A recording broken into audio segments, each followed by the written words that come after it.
Welcome to NSCAA TV for an NSCAA college soccer special, and indeed, it is a big one. Louisville and UConn right here on NSCAA TV. Dean Linke along with Keith the Batsick. And Keith, you've got two really icons in coaching as well. The job Ken Lola has done here has been amazing. And then, of course, for UConn, Ray Reed. Yeah, well, you do have two of the top coaches in the country. And, by the way, two of the hottest programs in the country as well.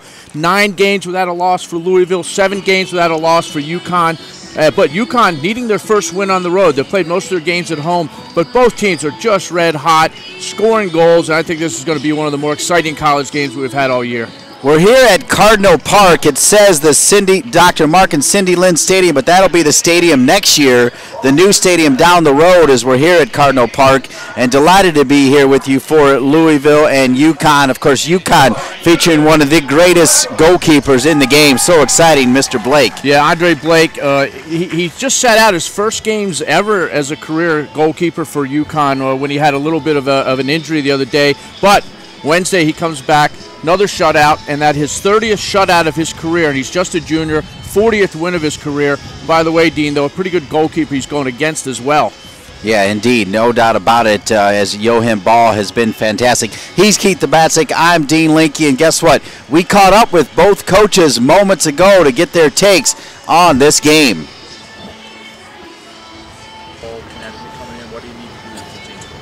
Well, a big part of it is our pressure, putting them under pressure, disrupting the play, and then when we have it, is keep it, force them to have to work to get it back, and doing so create the chances we need to win the game. Win on the road. Yeah, we just got to play better than they do tonight. You know, we got to be good in defense and take advantage of our chances. They're a very good team, very well-coached team, and you know, we've got a lot of young guys, and we've made some strides. We just got to keep it moving in the right way.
Enjoying the national anthem here at Cardinal Park in Louisville as we get ready for a big American Athletic Conference. These two teams were picked to win it. And, of course, this game is presented by the good folks from Continental Tire. Proud to be the presenting sponsor of College Soccer Night right here on NSCAA TV. Earlier we heard from Ken Lola and Ray Reed. Those interviews were brought to you by Shattuck St. Mary's, a college prep boarding school with a full-time residential soccer center of excellence for boys and girls and a member of the U.S. Soccer Development Academy. To learn more, visit www.s-sm.org.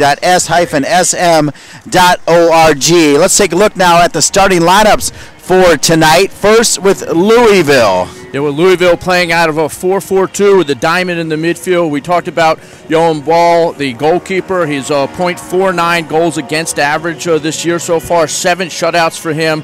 And these guys have been scoring goals and not letting in many. 6 goals against in the entire year.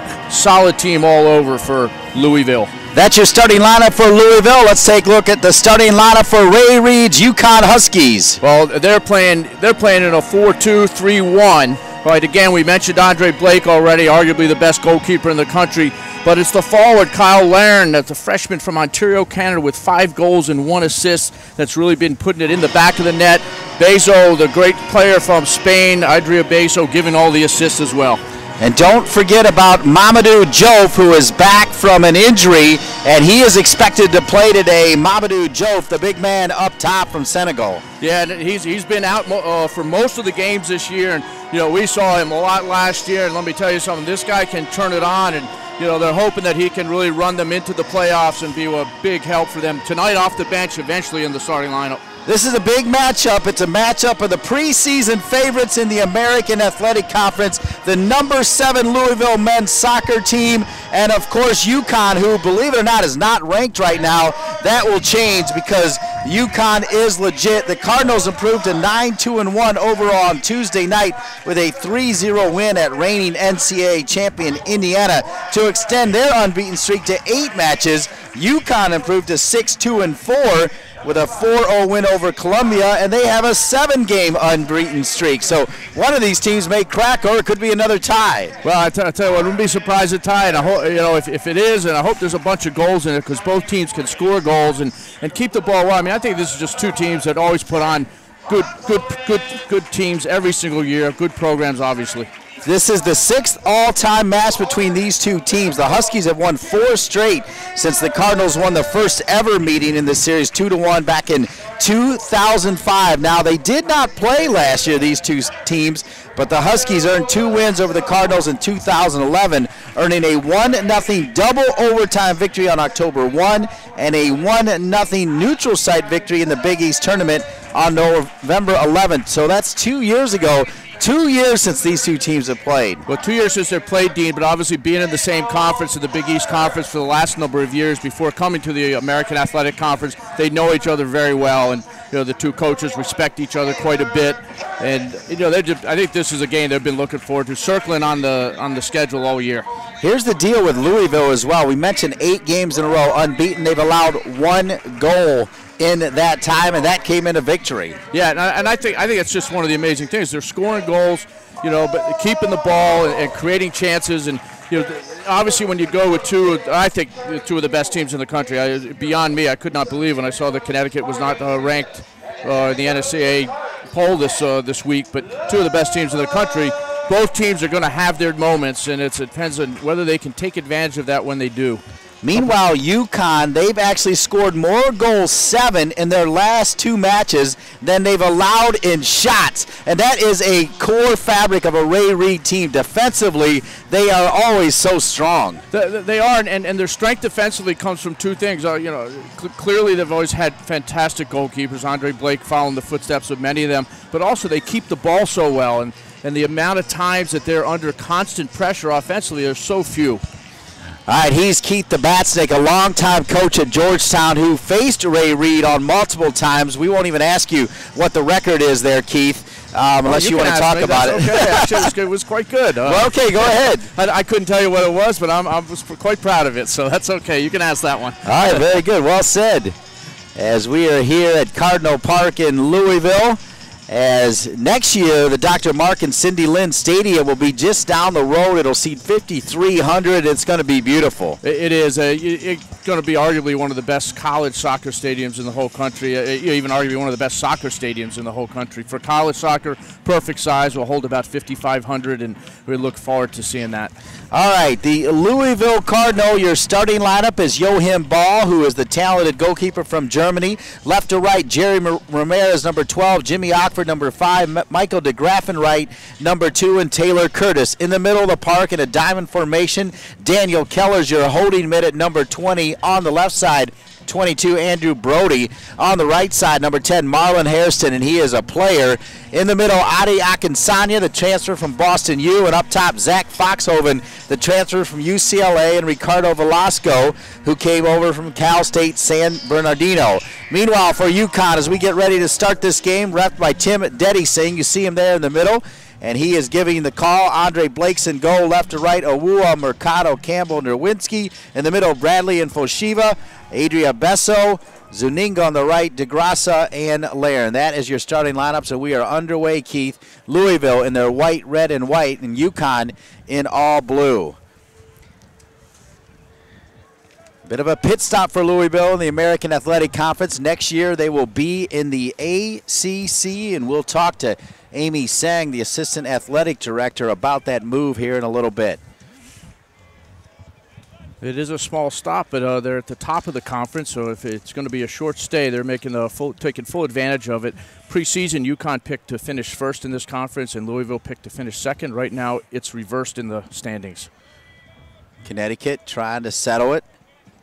That's Jerry Ramirez, number 12. He's your left back coming forward and gets caught up there with Adir DeGrassa, the junior. He's a JC transfer. Now it's played to the little man, Adria Besso, and Besso almost delivered a great ball. Yeah, and he's got an outstanding left foot, and he will be all over the field. He's starting in that point of the diamond in the midfield, but he's all over the place. From the right side, loves to come into his left side, a classic winger. It's Adria Besso, the junior midfielder from Spain. To DeGrassa. He'll get it out wide now. And that's Nerwinski. And Nerwinski has been a pleasant surprise for Ray Reid's UConn Huskies. Yeah, he has. In fact, they're even thinking that when he came in that they would redshirt him this year and wait a year, but he was playing so well in training and got into some games because of some injuries early and just never lost his spot, and they absolutely love him. A pleasant surprise. There's a freshman from New Jersey, 2 assists on the year for Jacob. Thanks for joining us here on NSCAA TV on a Saturday night.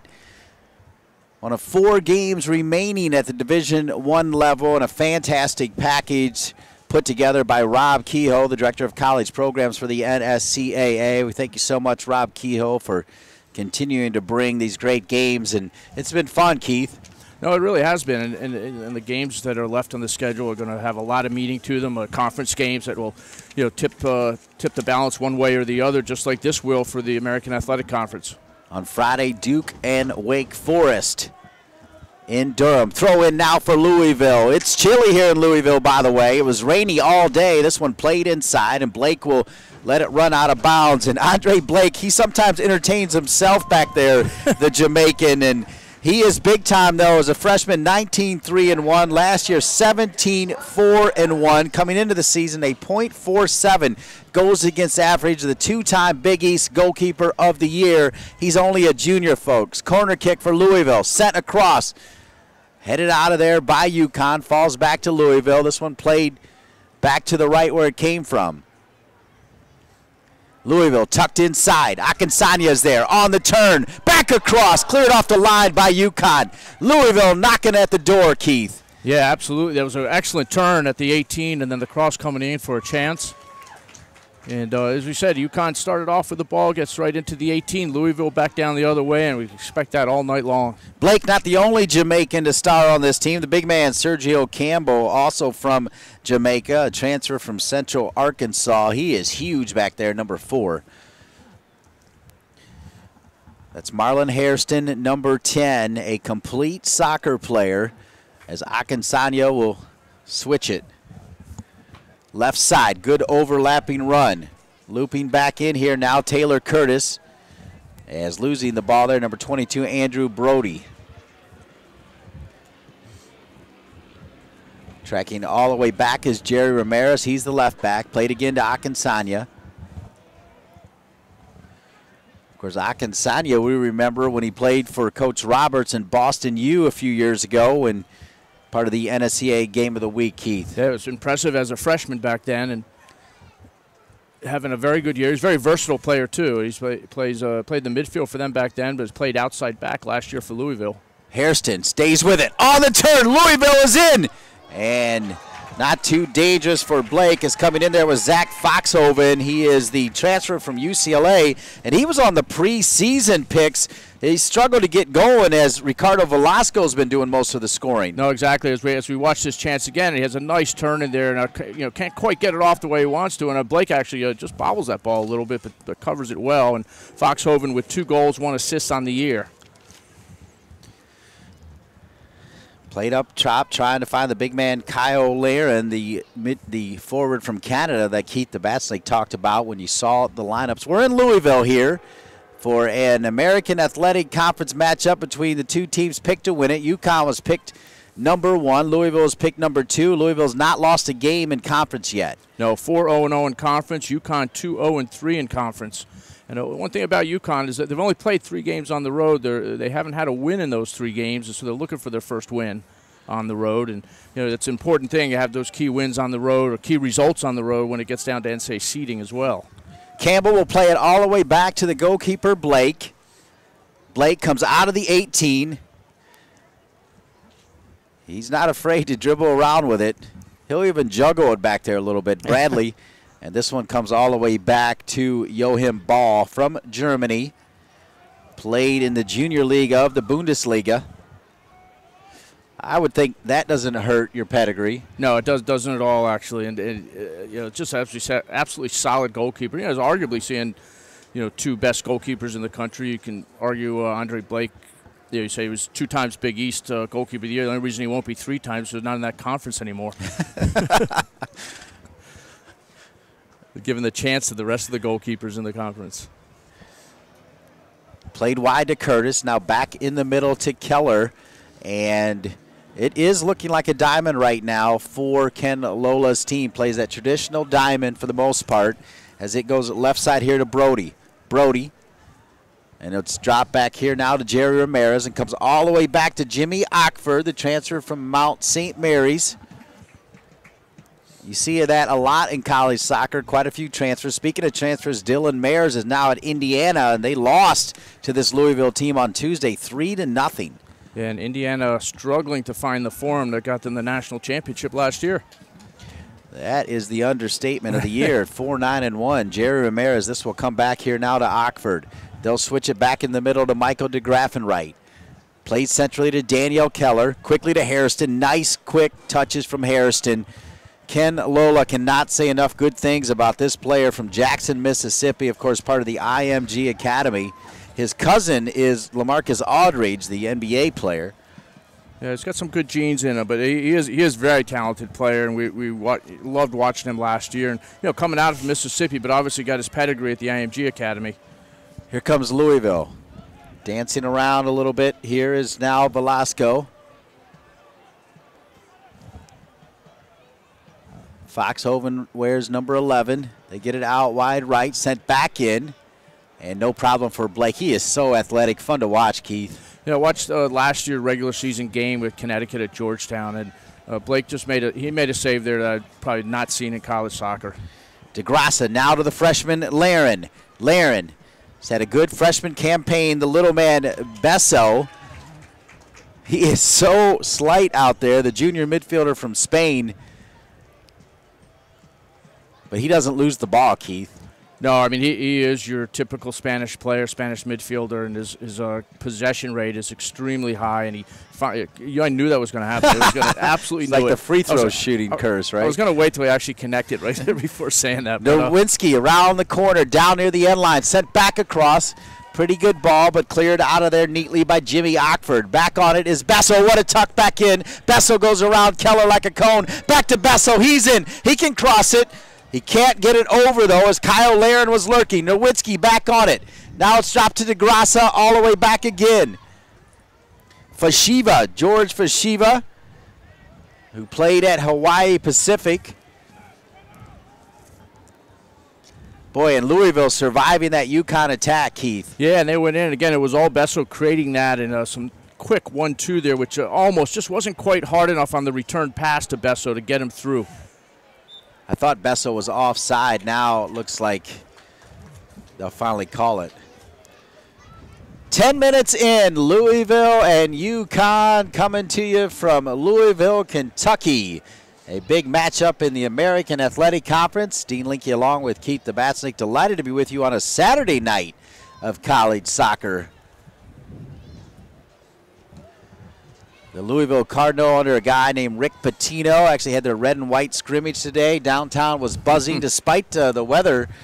They were enjoying good times. Yesterday was a rough day for the Louisville football team as they lost to UCF, and they're no longer among the unbeatens.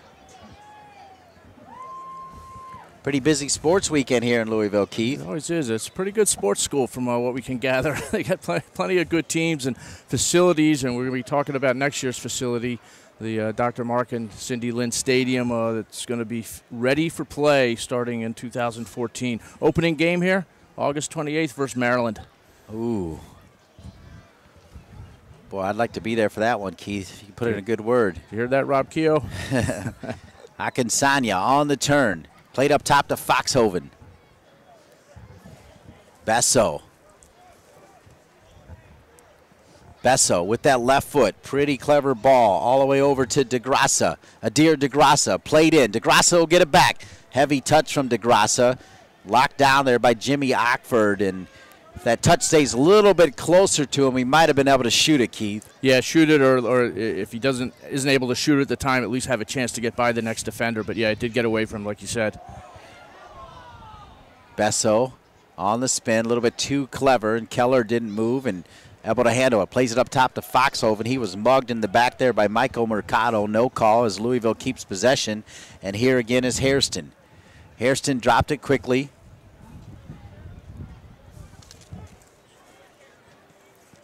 And now it'll come all the way back to Michael DeGraffenreich. He and his twin brother Jeremy, big-time signings from Baltimore, Maryland.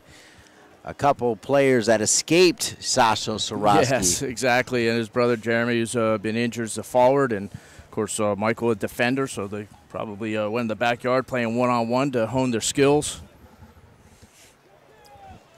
Ockford climbs the ladder to win it.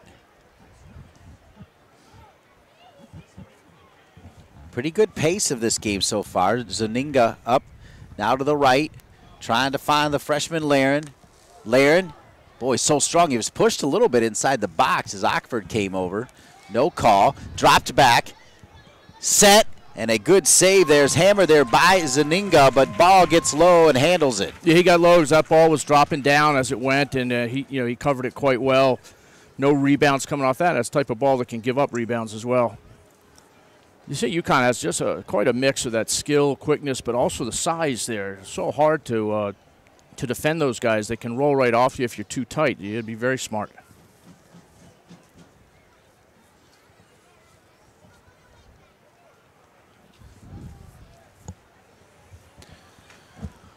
They battle for it. It'll be a throw-in back to UConn.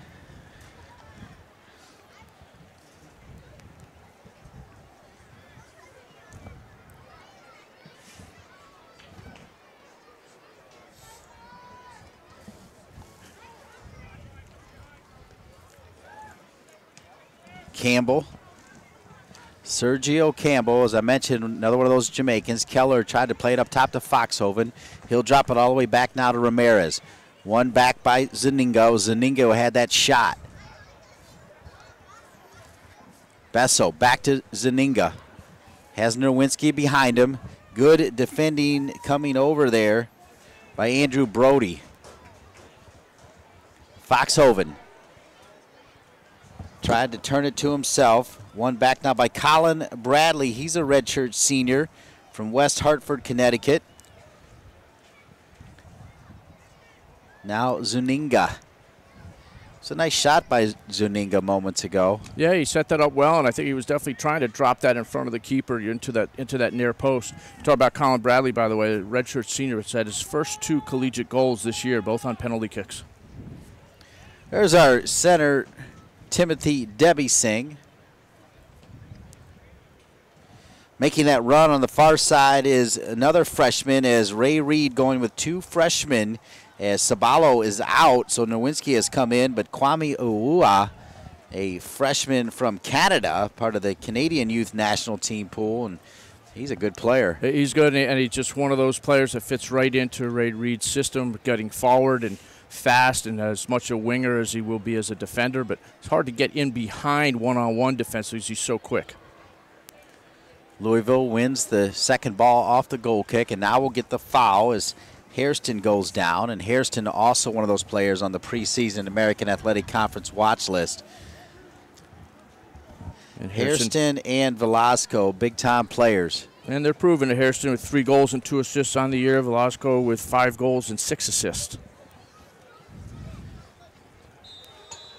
Good opportunity here for Louisville to get it inside the box. Never makes it there. That was a poor service. Sent all the way back. Ramirez will try to spread it right, and he can't do it. No, I tell you what, a very poor service there. The worst thing you can do is play it in front of the defense. It gives them a chance for a counterattack. You've committed so many players forward. UConn. Boot it long. Coming forward there is Jimmy Ockford to win it. Now Keller will settle it. Up to Foxhoven. Back to Keller. Had Brody on his left. He'll come all the way back here now to Ramirez. Ramirez will use Ockford, and they'll switch it far side and go up to Taylor Curtis. Curtis plays it up top.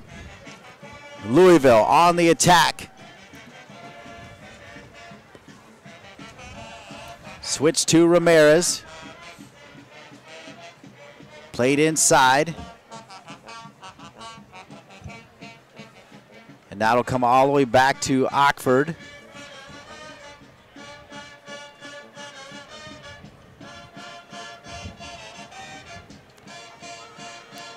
Ockford will boom one. Looking for Foxhoven, handled by Mercado. Second ball, though, one. Hairston and Akinsanya run into each other. Now Keller will get it out wide again to Curtis. Back here to Keller. He'll make a run. 20 yards, now 30. Keller with a great run. Far side marked over there by the freshman Owua. Drop back in. Here comes Louisville. Good possession at the moment, led by that man Keller. Back to Hairston. Boy, and a good idea. And good stuff there from Louisville, which is a perfect way for us to welcome in Amy Sang, the Assistant Athletic Director, Sports Administrator for men's and women's soccer. Amy, good to have you up here. Thank you for having me. Appreciate it. Now, Amy, since the arrival of Ken Lola in 2006, Louisville men's soccer has been a national powerhouse. Talk about how the Louisville community seems to have soccer fever. Yeah, you're right. Ken has done so much for this program. We've been a top 25 contender since he's been here. We've seen a College Cup. We've seen a few Elite Eights. And the community has really responded well. We're a soccer community. We've averaged 2,200 in attendance last year alone. Our season tickets have been up 400% since our College Cup appearance. So our community is hungry for quality soccer and chomping at the bit, and we do a lot on our behalf to try to create a great environment for the families. You can see we have our kids zone, we have our pep band, we have concession specials. So Ken produces a quality products with his teams, and our fans have responded quite well. Indeed, as we're here with Amy Sang, the Assistant Athletic Director. UConn with a dangerous opportunity here as it falls to Zaninga. He'll lose it as Louisville steps up. The freshman Owua will try to win it back. Here's Bradley. Keith the Basilic talked about him a little bit ago. Besso's got Nerwinski making the overlapping run. Nerwinski marked right side. Nerwinski gets inside the 18. This is dangerous. Nerwinski across. Handled there as Keller comes back to do the defensive work. As we're joined up here by Amy Sang. We talked about the men's team. You're a former soccer player here, playing for Karen Ferguson Dolls. The women's team's pretty attractive too. Yes, they're having a good season right now. They stand in second place in the conference, so they're battling hard on the road right now. Had a big win over Temple on Thursday, so we're excited. Both their teams are doing well this year.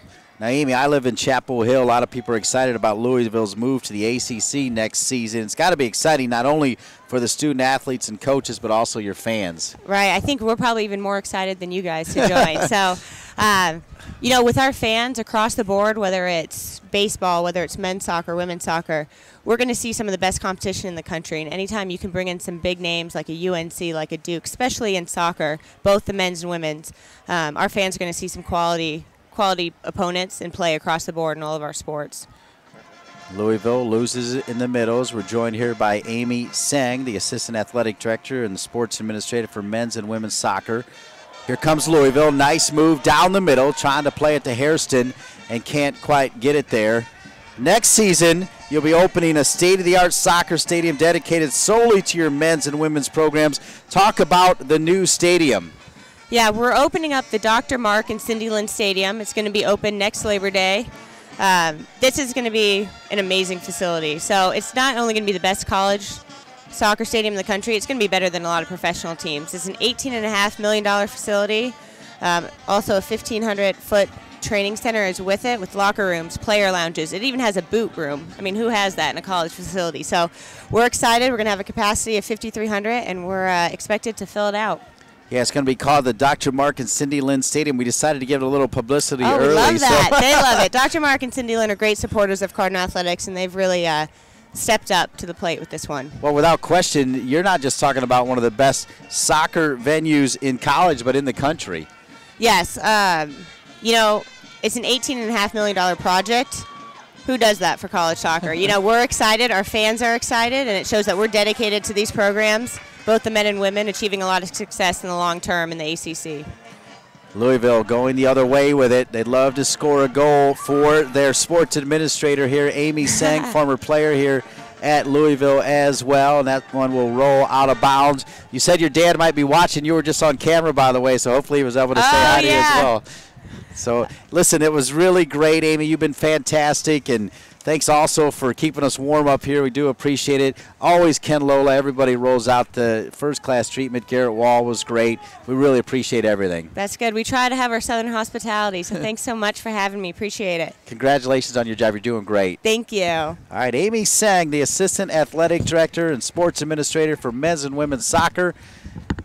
Thought we'd get a goal for her as well, keep the bat snake, but I'll tell you what, they really do roll out the true red carpet here, Louisville style. They do. Like I said, the Southern hospitality, and we love it.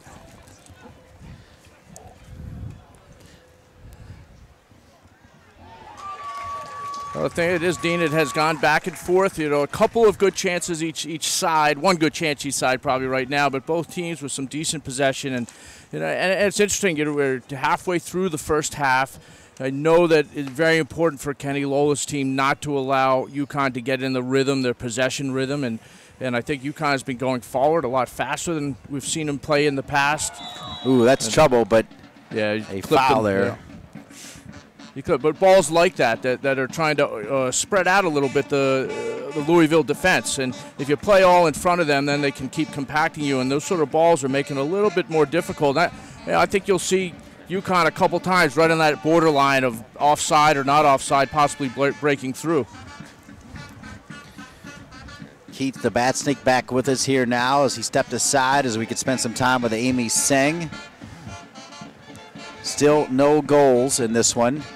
Part of that hospitality comes from Kenny Lola, whose wife was down on the field as well, Tina. They've got 3 kids, Tyler, Christiana, and Elijah. And Kenny was telling me before the game that he and his wife actually published a children's book called Finding Your Gifts. It's Finding Your Gifts. It's a story that he used to tell to his oldest son, Tyler, and now he's a publisher. He's pretty excited about it, too. Yeah, no, he was very excited about that, and, you know, according to Kenny, it's a really good book, by the way, so everyone should go out and look for it. But, no, I've heard good things about it, and I think that's pretty cool. Finding Your Gifts. This portion of the game brought to you by GoCards.com for everything you need to know about Louisville athletics. It's GoCards.com, and the fans here trying to get the Cardinals fired up as well. It's chilly here in Louisville, but so much better than what it was earlier. We arrived today, Dean. It was pouring with rain most of the day. The sun came out just in time for the sun to go down, and it is a little brisk, but not bad at all. It was a great weather actually for playing, and the field surface is nice. And I think we'd just like to see a few more chances going into the attacking third for each team. Well, UConn, after netting 6 goals through its first 8 matches this season, as this might be right on point, as it dropped here to DeGrassa. DeGrassa on the right side, inside the 18. He can dance, trying to get it back to Beso, but can't. But they scored 6 goals for their first 8. They've been rolling. They have scored 10 goals in their last 4 matches, and they put away 5 goals in their last 4 contests. So I'll tell you what, they are on fire right now. Yeah, they are on fire. They've only let 7 goals in the entire season. Louisville only let 6 goals in the entire season. So you've got 2 teams that have been scoring goals on fire, but going against, you know, some of the toughest defenses there are. And that's without Mamadou Doudou Diouf as well. And as he gets back, the senior from Senegal, that is going to help UConn in the attack for sure. You can visit the official NSCA college scoreboard at topdrawersoccer.com for all of your college score needs, along with the most up-to-date scores, topdrawersoccer.com, as there might be a score right here by UConn, sent over the goalkeeper, run down by DeGrassa. DeGrassa will keep it. For everything you need to know about college soccer scores, go to topdrawersoccer.com. Nerwinski sent it across, trying to find the big freshman Kyle Laren, and he earns a corner kick. Corner kick UConn. It's a corner kick UConn. And by the way, if you were looking at topdrawersoccer.com today, one big afternoon game as they play their games in the afternoon at Georgetown. Hoyas defeating Butler 4-1 today. 2 goals by Steve Newman. So the Hoyas with a big win. Made it to the national championship a year ago before losing to Indiana. Beso, of course, Butler beat Indiana this year. Nerwinski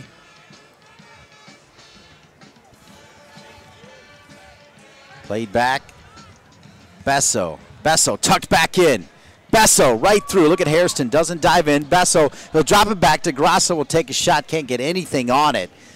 Looked like he was trying to go far post with it, but mishit it. Yeah, I think he was. I think maybe he was trying to bend it and never got the foot around it to bend that ball.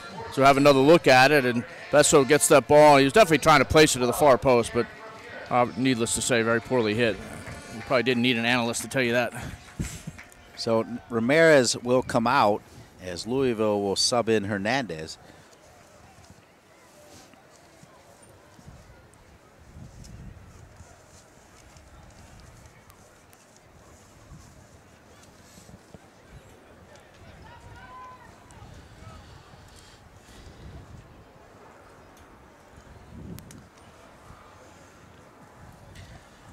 Well, Keith, your thoughts first. Talk about Louisville, the home team, what you've seen so far after 20-plus minutes. Well, I think I'd be a bit concerned if I was Kenny Lola because UConn's had a bit more of the play down in their attacking half and has looked fairly dangerous. And I know that one of the things that Kenny Lola really thinks is important is to be able to keep possession for long periods of time to try to make UConn defend a bit. And balls like that and just aren't doing them well, and they keep it around the back, but not when they get into the midfield. So I'd have to say Kenny's probably has to be a little worried about that part of it for sure. And for Ray Reed? Yeah, I think UConn. I think he'd be fairly happy. I think he needs them to be obviously a lot sharper in that final third because they're getting a bunch of players that are attacking and going at the back line of Louisville. And so if they keep doing that and get sharper, they're going to get some good chances. Foul on Hairston, as it indicated maybe it popped up and hit his hand. No score here in Louisville. Adria Besso, the Spaniard. He'll come all the way back to the big Jamaican, Sergio Campbell. He'll keep it on the ground to DeGrasso. DeGrasso, who starred at Monroe College, which made a nice run last year at the FCJAC level.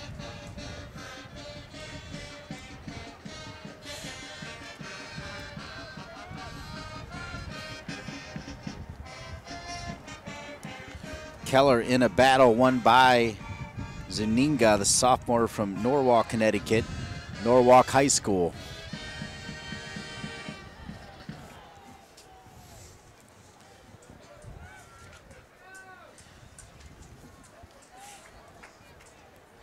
We talked earlier about Adi Akinsanya, about how versatile he is, and he's actually moved to the left back a couple minutes ago. And I think there were so many of the attacks coming for UConn coming down that side that Kenny Lola figured he needs to do something different there and try to force a different way for UConn to get through. So, as we said, he played wide back last year quite a bit, started as the attacking midfielder today, and is now playing left back.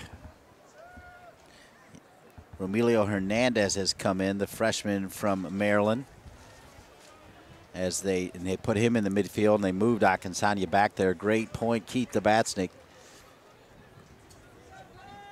Still no score. American Athletic Conference, two powerhouse teams. Predicted to win it was UConn. Louisville predicted to finish in second. Right now, Louisville undefeated. They've earned 12 out of 12 points so far. Undefeated in American Athletic Conference play. The foul in the back on Campbell. So now it'll be another dangerous opportunity for Louisville. And you're right, UConn's had quite a bit of the play, but Louisville's had a couple dangerous free kicks. They haven't done much with them. But yeah, in dangerous spots, and this one as well, probably the most dangerous spot that they've had. And it really was a poor decision by Campbell to go into the back of him there. And, it really was his elbow and arm was out, and it was a good call by the referee.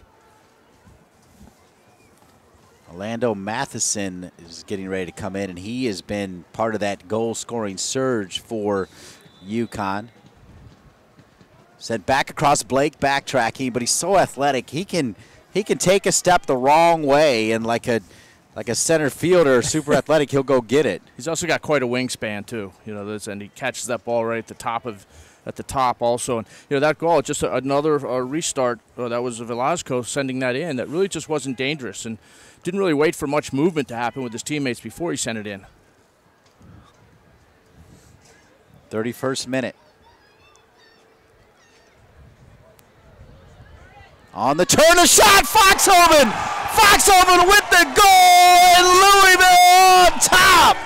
Quality goal. I'll tell you what, Dean, it was almost out of nothing there. All of a sudden, the ball's in a turn, and Foxhaven beats Andre Blake. I got to imagine Blake did not see that ball immediately because it looked like he could have extended that arm to push it out. He's not happy with himself there, and I think that's a shot Andre Blake actually usually saves and pushes out, but we see it again. There's that turn, and Foxhoven gets that shot in there for his third goal of the year, and it's 1-0 to Louisville. And again, that's kind of overall against the run of play, but right after they had that free kick, and what happened after that? They kept the ball in the attacking half. Sealed it in. Foxhoven's only been able to play in 9. This is only his 4th start as he's been battling back from injury, but his 3rd goal is a big one. He was on that preseason list for American Athletic Conference along with Keller and Hairston, and he delivered a quality goal right there. And it's Louisville 1, UConn 0, the home team on top. He delivered a quality goal there, and it was the second time in the game. He was the one who had that chance early in the game on the turn. Early in the game, the turn was to his left foot for the shot. This time, the turn to his right foot.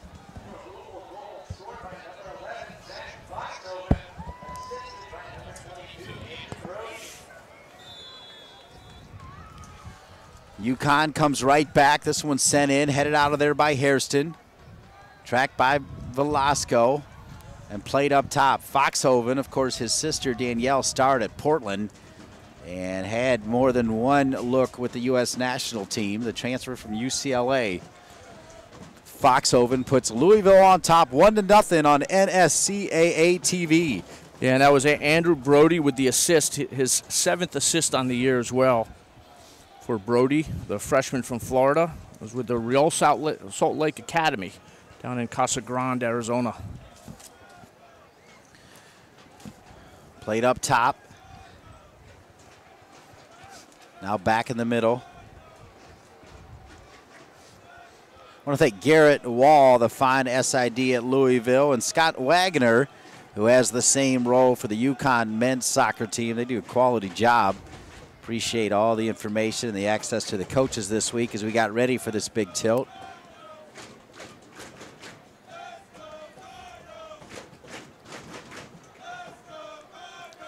Now the Let's Go Cardinals chant is rolling, and this will open up the game quite a bit here now with Louisville on top 1-0. No, it will, and on that last play, we had a Louisville player go down, and let's see who that was that went down. It may have been the substitute that went in, Romelio Hernandez. I can't see that.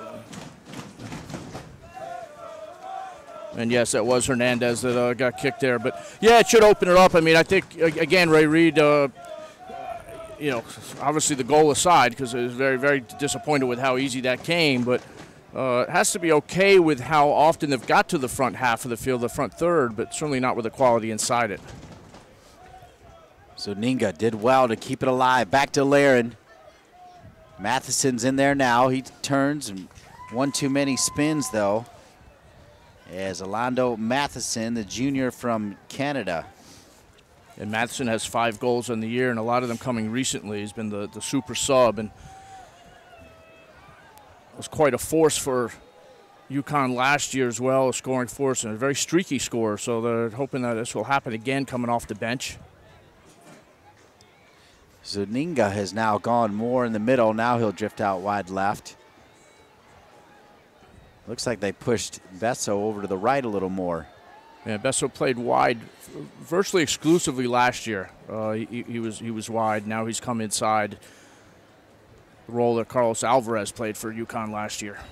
Foul there. Boy, Hairston's so clean. He gets it, he spins it, he gets rid of it. He doesn't hang on to the ball. He always keeps it moving. You see him there on the bottom of your screen, number 10. Marlon Hairston. Gotta like him, Keith. You do. It's what you call a good soccer IQ with the technique and skill to go with that. Akinsanya, as Keith Lebatsic pointed out, now in at left back. Boy, Keller's such an honest player as well. Played up top to Velasco. He's got Foxhoven on his left. Velasco decides to give it a go, about where Foxhoven took his shot. Yeah, he had faced up on goals. No reason not to take that shot there. And I think, Campbell was matching Foxhoven pretty well on the run, so one-on-one or just keep going maybe. Louisville 1, UConn 0. Zach Foxhoven with the only goal in this one. The senior from Littleton, Colorado, went to Wheat Ridge High School, originally part of the UCLA program, and decided to join Ken Lola here at Louisville. What a job Ken Lola has done. Built Akron up to a great success. Foul there on Foshiva. He didn't like the call as the Louisville player is down, but Ken Lola has done the same thing here at Louisville. No, he has, and certainly they've been supporting him, the athletic department down here, and giving him the opportunity, the resources, and he's taken full advantage of that, and made this program into a national power and one of the top teams, hottest teams, like we said, in the country. And that was Velasquez, who got, I think, inadvertently, kicked in the head after he went down, although the Louisville bench did not necessarily think that was inadvertent. Velasco is over it. Everybody comes forward, including the big man, Jimmy Ockford. Daniel Keller's pretty good on these as well. Sent in, flicked out of there by Matheson. Boy, flicked that 30 yards. Akinsanya back in. Campbell tries to clear it. Keller will win it again. Keller will lose it to Zaninga. Far side to Awua. It'll be a throw into UConn. Keller had a great opportunity to play that ball behind the defense, the UConn defense, and would have put their team right in for another cross. And instead tried to play it right to the feet of his teammate and intercepted, and that's where the ball's down this end. But one of the things Louisville doing very good, once they've gotten that ball lately into the attacking part, they are sealing it in and putting that momentum on that wasn't there before. Here's the deal with Daniel Keller as he wins right here, though. He's such an honest, hardworking player that you can give him one. What a ball as he drops it here to Hairston. Hairston back across. Boy, Foxhoven did not think it was coming through. No, he didn't. And if he expected that or thought it might come all the way through, he would have had a good chance to flick that ball into goal. And there's a lesson to go as we look at this again, is that, always expect that ball to come. And you saw him get flat-footed a little bit there and froze. And always expect the ball to come right to you. And if it doesn't, then react. And we are about to see the return of Mamadou Diop. So they call him Mama, they call him Doudou. Mamadou Doudou Diop, the senior from Senegal. He will be going in the next chance for Connecticut, and is just a dynamic player. And I think UConn needs him to get healthy to have a good run once they go into postseason.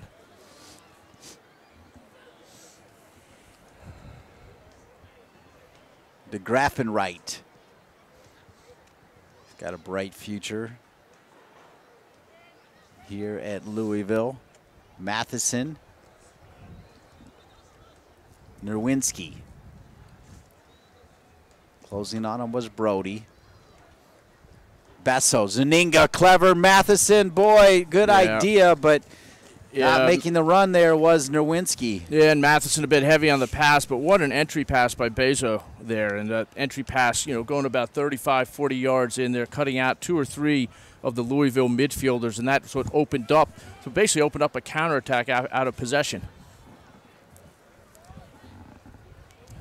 Matheson gets his head on it. Mercado will slip and fall. Foxhoven will try to make him pay. Velasco's there, and Mercado tracks back, handles it with his hand. It'll be a free kick opportunity now for the Louisville Cardinals. They lead at 1-0 here at Cardinal Park. Down to 6 minutes left in the first half, Dean, and UConn trying to get this their goal on the scoreboard, and they haven't had but one clear shot on target, which was handled quite well by Ball, the goalkeeper for Louisville, Joachim Ball. 7 shutouts on the year, and we haven't only said his name basically one time, and I think that's probably what Ray Reed should be concerned about.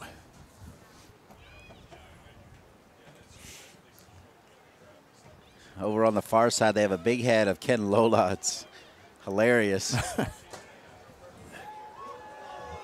Down goes Brody. Referee says get up. No whistle. Handled here now again by Ockford. And Oxford's been one of those kind of rent-up players coming over from Mount St. Mary's here for his senior year, and a nice addition. Yeah, very nice addition. He played for Robbie Ryerson at the Mount, and unfortunately the Mount dropped their soccer program, and Louisville was the beneficiary of one of their top players in Jimmy Oxford.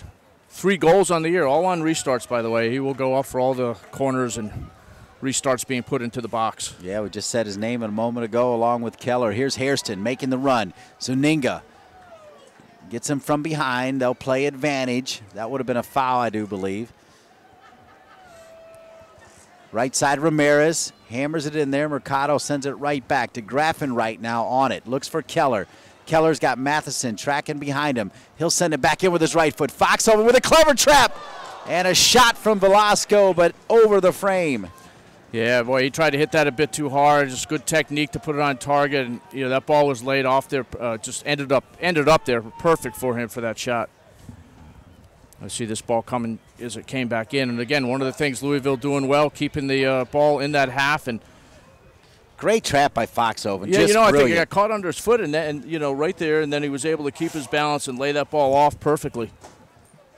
And the guy actually froze Campbell, the defender, when that happened. Besso trying to spring Zuninga, another heavy touch. Ivan Gutierrez, a freshman, number 17 for Louisville, working his way in along with Mamadou Jove.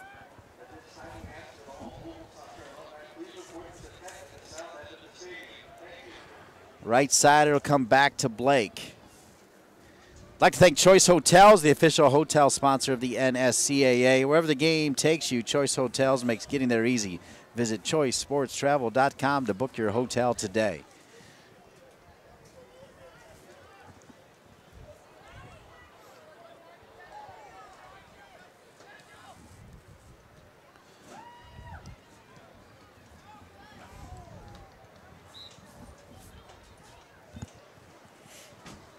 Walking you up to the 42nd minute. The only goal coming from the senior from Littleton, Colorado, Zach Foxhoven.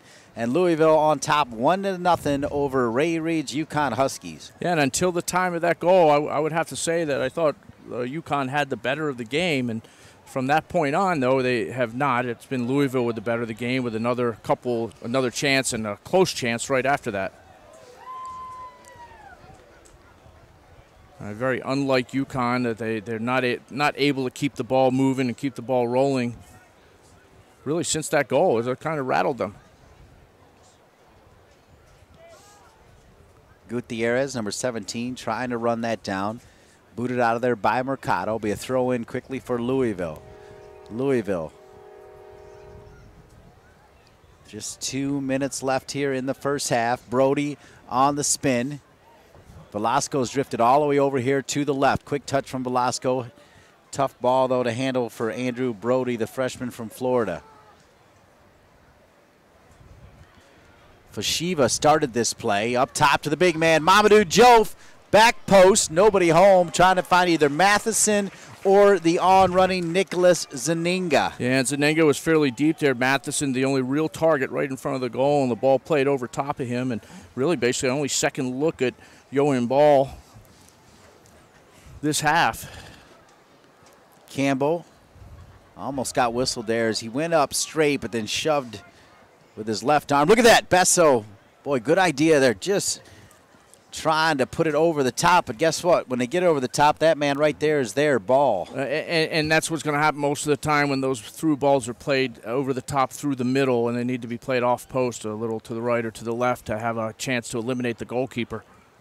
Besso looking for that. One of the things that happens with Jope in up top for UConn with Matheson is they play more with 2 up top, but the problem is they have 2 defensive midfielders and really nobody in that point in front of those guys. Akinsanya now at left back. Akinsanya feeling the pressure. He'll drop it back here now to Oxford. Yeah, I think that point's supposed to be Matheson, but he's so much more of a natural forward that he drifts off very quickly. Hernandez was trying to play it to Foxhoven. Foxhoven was manhandled by Mercado, and another free kick from a similar area. And let's see if Louisville can add to it here, as we've just got about 90 seconds left here in the first half. Louisville on top 1-0 as you're watching NSCAA TV. And we have Romelio Hernandez going to be sending this one in. We've had a couple free kicks sent in by Velasco before that have not really been too dangerous. So see if Hernandez can change that around. Number 14 on it with his right foot. Blake stepped out. Blake was out of position for a moment. Almost caught in no man's land, Keith. No, you're right. He started to come and then stopped and was caught there, and was fortunate that Louisville did not get her head on that to just flick it by. Gutierrez now on it, number 17. He'll tuck back. Velasco all over the field. He'll drop it now to Hernandez. Hernandez, Velasco, and Gutierrez. Velasco went down. He thought he was clipped. It's getting chippy out there. On the right side, what a great ball. Sent back across over the top of the big Jamaican Blake. And now Zuniga. Tough ball for Besso. And this will go out of bounds off of Besso with 20 seconds left here. Now 15 in the first half.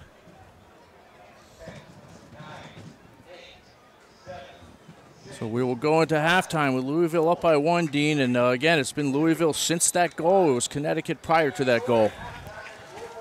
So indeed, after 45 minutes in a big matchup between the two premier teams in the American Athletic Conference, it's Louisville 1 and UConn 0.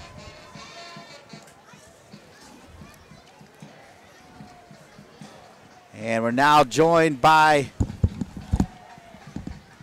as your player of the week is Tim Hopkinson, the fantastic forward from Nottingham, England, is your Disney Soccer NSCAA player of the week. Congratulations to Tim Hopkinson. Now joined by the fine head coach of Louisville, Ken Lola. And Ken, a nice goal from Mr. Foxhoven.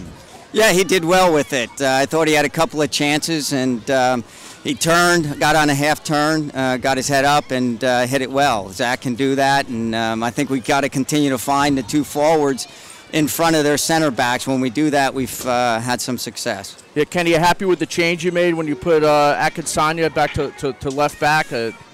Yeah. You feel good about that? Yeah, I think it had to do with Jerry. Jerry was struggling a little bit with an injury, and we made the change, and Ade's really locked it down back there, and I think we've been pretty solid since. Ken, here's the deal. Amy sang, everybody's taking great care of us. Thanks for having us here in Louisville. Well, thanks for being here. Appreciate it. All right, Ken Lola, the fine head coach of Louisville. They lead it 1-0 here over UConn. As Dean Linke here with Keith the Batsnick. We're going to step aside for just a little bit and come back with more. It's Louisville 1, UConn 0 right here on NSCAA TV. There's something special in the air at the University of Louisville. Investment and constant progress are helping today's students and faculty unleash their potential, discover new answers, open more doors, give back to others, see new worlds, and become champions in everything they do. Now, more than ever, it's a great time to be a Louisville Cardinal.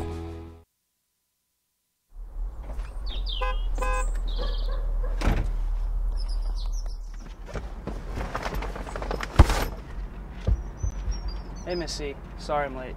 That's okay. I just don't want you boys to be late for your big game. Okay, have fun. I'll be right here after the game. Continental Tire, the official tire of Major League Soccer. Each year, the NSCAA puts over 7,000 coaches through our coaching education program. Youth, high school, and college coaches at all levels participate in the diploma courses. Join your peers and get educated. Better coaching, better players, better game. NSCAA Coaching Academy. Improving soccer, one coach at a time. Register today at nscaa.com/education. Buying eyeglasses is personal. Do they make me look too old? Should I get the red ones? Most glasses will improve your vision, but the right glasses will improve your confidence. They're an extension of your personality. They say, yes, I do have a brain. I skateboard, therefore I am. At VisionWorks, we make sure you leave with more than a pair of glasses. you leave with a better you.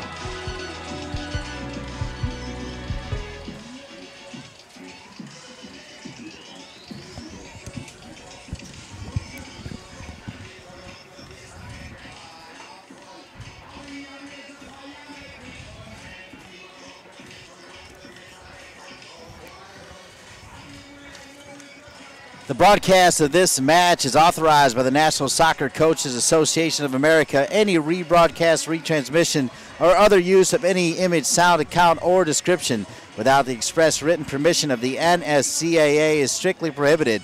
Tonight's match was produced for the NSCAA by Turbo Sports Group. We got more great soccer coming up. Don't miss Tuesday's show, the NSCAA Rankings and Highlights show, as we'll visit with the Virginia Tech women's soccer team. Also, Anson Dorrance, the head coach of the reigning UNC national champion, will stop by as well. It's a big show next Tuesday. And then Friday night, John Kerr's Duke Blue Devils welcome in Jay Vidovich's Wake Forest Demon Deacons. And then the other games. Here's your Continental Tire NSCAA Top 10. Kevin Grimes, and then Mr. Clark and his son at number 2 and 3. Yeah, how about that? And the 1, 2, and 3 have stayed right where they were last week. It's Maryland that's moved back up into the top 10, into the top 5 at number 4. In fact, a big win midweek over Marshall as well. Cal Northridge staying strong at 11 and 2. Of course, we're watching Louisville right now. Congratulations to UMBC continuing their run, and Clemson getting back into the top 10, and Mike Newen doing a fantastic job there, although a midweek loss to Furman will hurt them on that one. And again, Coastal Carolina rounding it out at number 10, also winning midweek. Your top 10 presented by Continental Tire, innovative technology, driving confidence. Find out more at continentaltire.com. And here at Cardinal Park in Louisville, Kentucky, and a big American Athletic Conference game. It is Louisville 1, UConn 0 as part of our NSCAA College Soccer Special. Dean Linke along with Keith the Batsake. And Keith, as we take a look at some of the highlights here in the first half, pretty good first 45. Louisville, though, struck with a big goal from Foxhoven. Yeah, it was certainly Louisville that ended up taking over that game, but certainly at the beginning I thought it was UConn with the better chances. And here we go. Somewhat early in the game, this Hairston getting the ball, and he gets it into Foxhoven here. And watch the turn he has on here. And this time it's a shot with his left foot, which Andrew Blake, while he bobbles it, he holds onto it still. Then we're coming back down the other end. UConn with a little bit of a chance. And this is where UConn was going down this right side quite a bit, getting shots. And this was the one Zuniga. fairly good shot there with Zuniga getting that ball in. It's the only save, really, that ball had to make. However, really decent chance here that was just played wide by DeGrassa as well. And then we see the shot by Foxhoven, and this was similar to what we saw earlier in the game with Foxhoven when he turned to his left. This time he turns to his right, beats Blake. Have another look at that, and Blake looked like pulled his arm right in. Could have had a chance to push that around the bar, but instead it was Foxhoven. Then shortly after that, Harrison puts this ball across. It slips through. Foxhoven, though, that time caught a little bit flat-footed, unaware it was coming. And this is what we were seeing since that goal, is that Louisville, the ability to keep the ball in and keep the pressure inside the attacking half of the field, something they were not doing earlier. And then here was a layoff by Foxhoven for a shot that just sailed over top. And again, Louisville continuing right to the end to get some good balls in, and Blake not getting a little bit of that ball tipping over. And your highlights brought to you by Disney as we welcome you to the Proving Ground. Disney Soccer provides elite athletes and their families a once-in-a-lifetime tournament travel experience. During our Disney Soccer Showcase, athletes have the opportunity to showcase their talents in front of the top college coaches from around the country. Teams who compete at the ESPN Wide World of Sports Complex will receive the first-class service that only Disney can offer, all while playing as a champion at the next level in the middle of the Disney magic. From our youth tournaments such as Disney Cup International and the Disney 3v3 Soccer Championships to our elite showcase events, there's a challenge for players of all ages and skill levels at Disney Soccer. Join us and experience everything Disney Soccer has to offer both on and off the field. And to apply for the Disney Soccer Showcase or to learn more about our youth tournaments, please visit us at DisneySoccer.com. And Keith, as you look at the first half stats here in this one, what stands out for you? Well, I'll just say that it's really just has been one save by each goalkeeper, and it's 1-0. So while both teams have played some decent soccer, not created a ton of clear chances, in particular Connecticut, I would think that's where Ray Reid has to be, most disappointed. At the same time, I think there's been some decent stuff in between. It's just the consistency in the attacking third has not been there. Alumni here for Louisville as well. We're going to take a break and come back a little closer to the second half kickoff. It's Louisville 1, UConn 0 right here on NSCAA TV.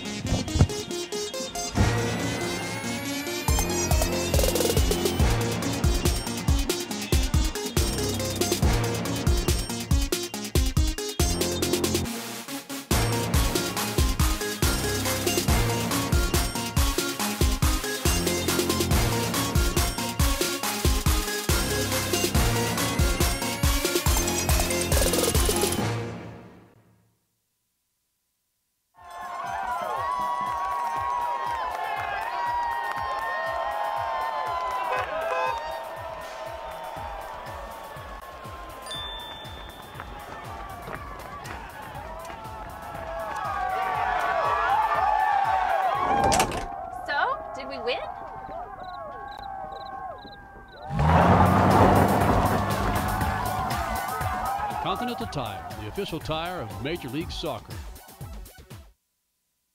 Tra-la-la, tra-la, tra-la, pleasure.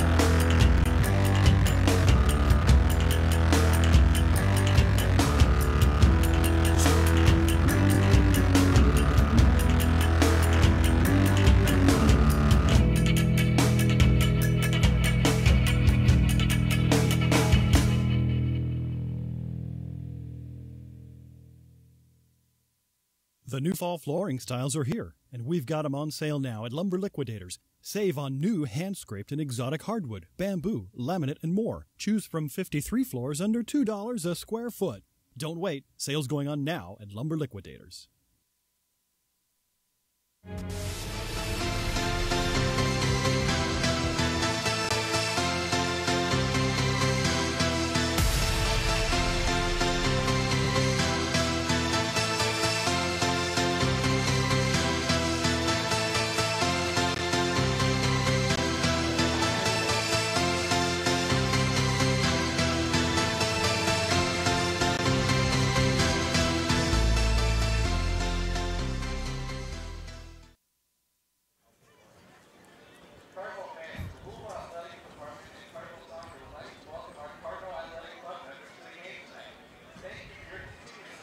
Continental Tire is the presenting sponsor of the NSCAA Game of the Week on NSCAATV.com.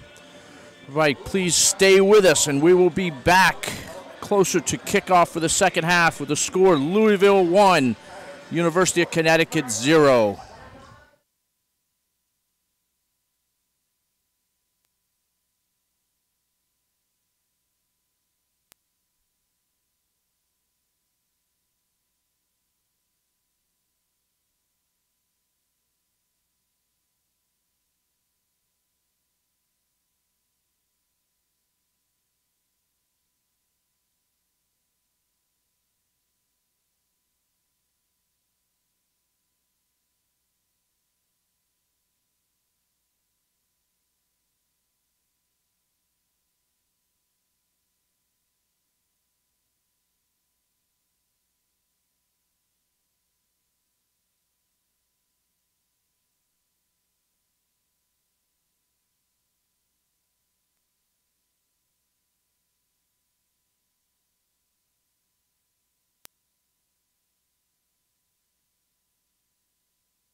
Welcome back to Louisville here on NSCAA TV. Getting ready to start the second half. Dean Linke along with Keith the Batsnake. It's Louisville 1, UConn 0. Now joined by the top man of UConn in his 17th season, Ray Reed. Ray, your message to the team down a goal here at half. Yeah, you know, I thought we were the better team. I thought we were all over them. Gave the goal up, which was an unfortunate goal, and then we lost our way for a few minutes. But we got to continue to play like we did the first 25 minutes. Yeah, Ray, I agree with you. I thought from the time they scored their goal, you did lose your flow and everything. But also the final third really just created the one shot too, though. Yeah, the final third is difficult. You play on a 71-yard wide field, so the final third is difficult. You know what I mean? We got to try to break it down. But I thought we did a pretty good job. To be honest with you. Ray, good luck the rest of the way and the rest of the season. Thanks, guys. All right, Ray Reed, the head coach of UConn, joining us here at halftime. Down a goal. Down a goal and wanting a wider field. As Louisville huddles up, get ready to bring you the second half here in Louisville. Everything flowing along pretty smoothly here. Well, it's interesting because we were talking about it before, and I thought at the time when you had asked, and it was still 0-0, that Ray would be fairly happy, overall with the game. It was that point from the goal on, and they do got to get themselves back into it. But definitely, 71-yard wide field or not, you have to be a lot sharper when you're inside that final third, and that's where they've kind of let themselves down in the attack.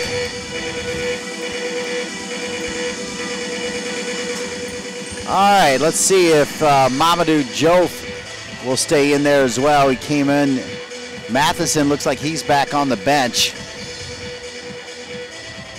UConn has been really good of late. In fact, that Louisville's goal snapped a 355-minute streak of no goals allowed for Connecticut, dating back to their game against UCF. So quite a long time for the UConn defense before allowing that goal for Louisville. Yeah, and during that time, they've been scoring a bunch of goals as well. And right now, shut out at the half. And that was UCF, University of Central Florida, who was tied in third place in the American Athletic Conference with SMU, both with 7 points.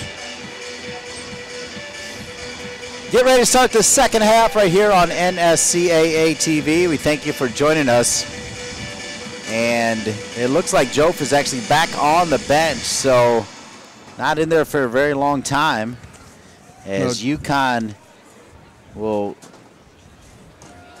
roll back out here, looks like with Besso, and then up top the same Kyle Laren who started the game. Yeah, it looks like the same starting lineup as they had, and again, we'll see what happens in this matchup on the right side, where the tactical move, also because of a bit of an injury to Jeremy Ramirez, where Kenny Lola brought back Adi Akinsanya to left back, and he did quite a good job shutting down the UConn attack down that side.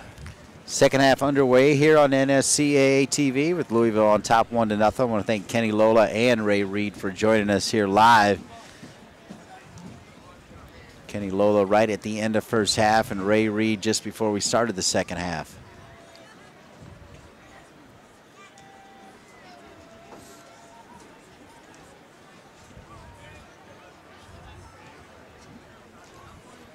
I think one of the things with Besso back at that attacking midfield for UConn, that they are able to create more things there, and there's not that big hole there was once Jope went into the game with Matheson, and Matheson's supposed to play that role, but he just kept moving up top. Besso now over to Awuha, back to Zuninga. Zuninga can dance, and he does, down near the end line, back across, it's dangerous, it's 1-1, and just like that, DeGrasse has tied it for UConn. Well, DeGrasse tied it with exactly what we were talking about, that UConn needed to do was be sharper in that final third, and boy, they were there. That was just passing right around the Louisville defense, and what a start for UConn. That ball being laid right back off, and look at that finish through a crowd right into the corner side of the foot. You do not have to kick those balls hard to score. They just got to go across the line, and what a difference. Some people would have tried to hit that so hard, and instead Zuninga with his second goal, only second goal of the year for him, but well placed in there. DeGrasse with the goal, the assist from Zuninga. I'm sorry, yes, my bad. And DeGrasse with only a second goal of the year as well. Fortunately, I had the right stat, the wrong name. Good assist, though, for Zuninga, Keith, for sure. Yes.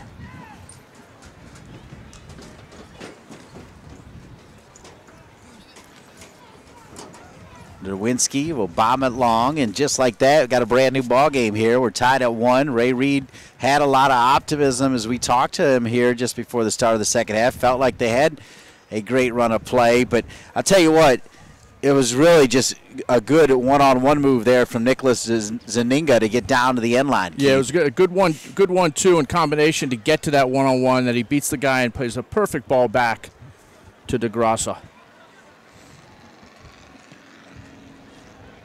Blake will come out and handle it.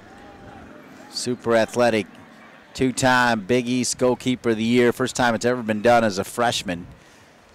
Yeah, no, absolutely. And like I said before, if he stayed in the Big East, he'd continue to do that. Now you give some other quality goalkeepers. There's Thomas Gomez from Georgetown, who is having another outstanding year, the chance to maybe get that award. Velasco on the run. Foxhoven's in front of him. Velasco tries to go around Campbell. Here's it. Ooh, and Foxhoven with a swing and the miss. Looks like he just let up at the last minute. Yeah, well, he certainly took his eye off the ball there, and technique leading back to the side, and need to step into that ball. And again, it wasn't one you're going to be able to hit very hard. You just got to hit on that half volley. Wouldn't have been easy either way, but it's hard to miss, actually. DeGraff and Wright. Tickets from Oxford, now Keller. Crowd a little stunned, just settling back in from their run to the hot dog stand, and Connecticut has tied it. Foxhoven, pretty quick touch to Hairston. Right back in the middle. Staying into the game for Louisville, number 14, Romelio Hernandez, who was part of that sub when, as you said, Ramirez went out because of a little bit of a nick. Yeah, I think it was a double thing. It was a little bit of a nick, and I also think it was definitely a tactical move as well to put Adesanya to left back, Akinsanya to left back.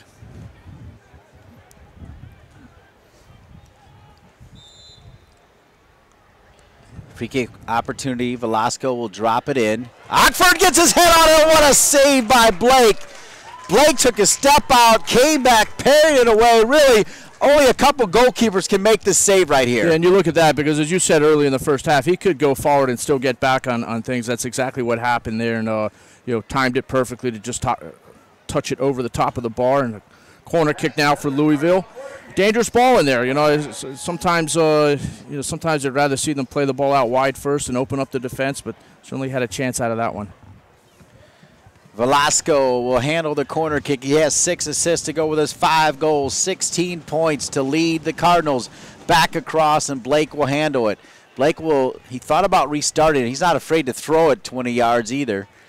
Now he'll just send it over to the left side, and he'll find the forward Laren just still tracking back, coming back in support on that last play. Now Laren will start making his way up the field. Mamadou Diouf, if you're just tuning in, was on the field for the last 7 minutes of the first half, but he's back on the bench. You got to wonder how he's feeling, actually, if only playing 7 minutes going back to the bench. No, and I think it's also the thing with Ray Reed wanting to get back to a starting lineup, which he thought did quite well also. You can see a clear difference in how they were playing with the Jope and Matheson partnership versus with just Kyle Lauren up top alone and Besso behind him.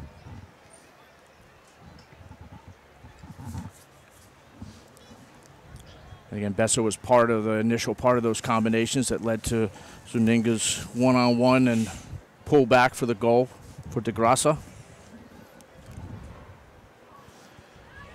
DeGrassa, the goal scorer, can't get it away from DeGraff and Wright. Hairston will play it back.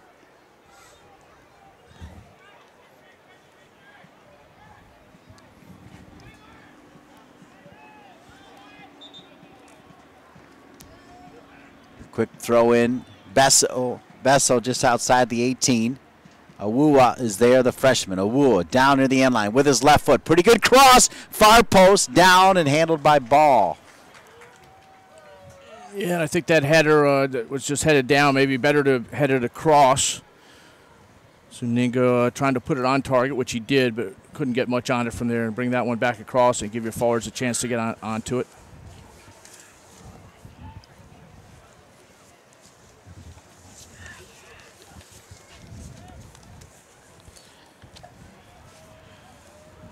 Registration for the 2014 NSCA Convention's now open. You can join Keith Tabatsnik and 10,000 of your coaching peers for soccer's biggest party this January 15th through 19th in Philly. We guarantee that you'll learn something new from the world's best clinicians and gain new connections by attending one of the many networking socials at the NSCA Convention in Philadelphia. Sign up now, nscaa.com/convention for all the event details. The NSCA Convention in Philadelphia, January 15 through 19.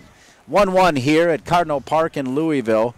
Louisville took a 1-0 lead into halftime, and it was answered right away, though, by DeGrasse. Dear DeGrasse makes it 1-1 here, now in the 53rd minute. It had a convention atmosphere here in the stadium until that goal, actually. As you said, it quieted things down quite a bit, and the Louisville fans need to get going and help their team out right now. A good crowd in here tonight on quite a crisp fall night here in Louisville. Oxford will switch it. Taylor Curtis. Curtis, number 21. The freshman from Dallas, Texas. Awua. Quick throw in to DeGrasse. Plays it through Keller to Besso. Now Zuninga, who will get the assist on the goal for UConn. Making the run here now, Nowinski. Tried to play it inside to the freshman Lairn, sent back out of there where it came from, and Zuninga will run it down. Zuninga looked over, saw Fashiva, the senior midfielder. Not said Fashiva's name a whole lot, but he's just steady. No, and you know what just happened too was the first attack in a long time for UConn down the right side, and that's because Zuninga came so far back and actually pulled Akinsanya back with him and opened up that the right flank for UConn, the left defense for Louisville. Bradley, Zuninga decides to dummy it, but not on the same page. Up top there with DeGrasse and Laird. DeGrasse will win it back anyway, over to Besso. Besso now looks up. Adria Besso. Besso dancing around, the little Spaniard. Drops it now to Bradley. Bradley will keep it down on the carpet to Awua, the freshman left back. Awua with that left foot sent across. Looking for Laird. Besso with the volley right at the top of the 18. Clever volley and not too far off frame. No, it wasn't too far off, and he was trying to get it just over into the upper corner, and we see this again as the ball comes in. And UConn again moving this ball with quite a bit of confidence, and the cross going in. Headed out well, but the challenge, and look at Besso pulling it in, and tell you the defender, de Graffenright, kind of turned his back on that a little bit too.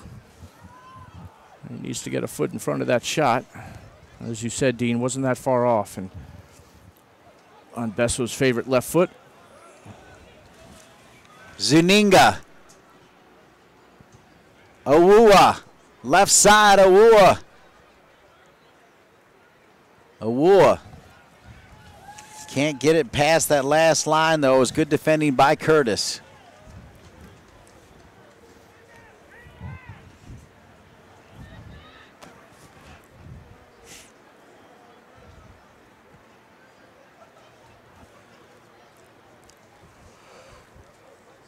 I think you got quite a challenge right now for Louisville because they were stunned by that early goal, and they've not been able to get into any sort of rhythm. You know, one of their goals of this going into the game was being able to possess the ball for periods of time and force UConn to defend, and it's not happened since in this half yet. And again, you come out here in just a minute and change into the half, all of a sudden the ball game's tied. So a lot of what you might have said at halftime has to change.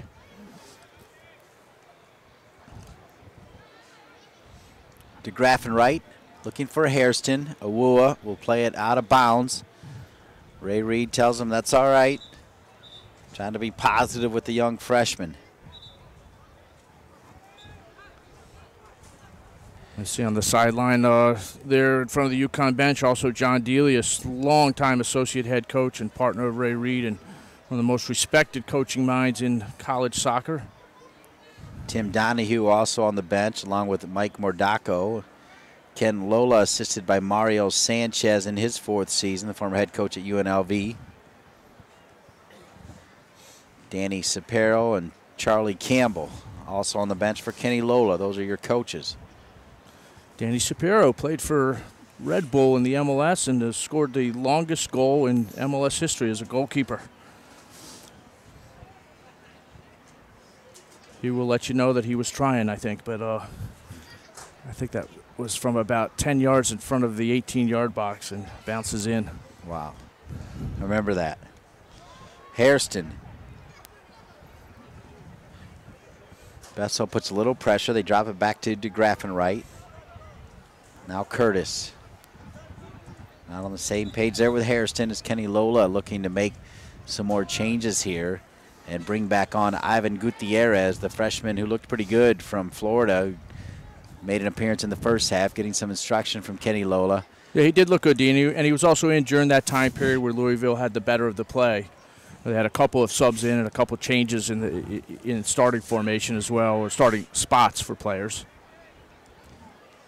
But it has not been that way for the first 12 minutes, 13 Bessel minutes. with a great ball in. DeGrassa's got one. Boy, DeGrassa just couldn't get to it as Ockford was there. I thought it was 2-1 right there. I don't know what DeGrassa was thinking as he came in. You know, there it is, and the ball's there. I don't know if he was trying to slide it over with his right foot, but, you know, there's whatever you need to do. Yeah, you toe poke it, whatever, because it was a fantastic ball to put him through. You don't face goal too often like that. You know, it's interesting because, you know, you remember he had that shot in the first half that just went, you know, was really mishit, and he was off balance and put himself off balance there after doing a fantastic finish on his goal. Taylor Curtis, freshman from Dallas. 3 freshmen featured at the outside back positions, 2 for UConn, 1 for Louisville. And they started a sophomore Ramirez, but now the senior, though, Akinsanya, has come in to play left back, just moved over from his midfield position. I was kind of looking forward to see Akinsanya behind those 2 forwards. Yeah, because he does have some flash to him as well. But again, a really good move, I think, by Kenny Lola. I agree. Making that change. So coming out here now will be Romelia Hernandez, who's done well since coming on after Ramirez went to the bench, and Gutierrez will also come in. They'll switch things around a little bit, move Brody back over to the right side now. And they'll move Hairston in the middle. Looking for Foxhoven. He has the goal for Louisville. Foshiva, nice touch from Foshiva to DeGarza. DeGarza back on it. Now here is the big man Laren. Comes all the way back to Besso. Tough ball for Owua, and good pressure there from Brody, who just came over here to the right side.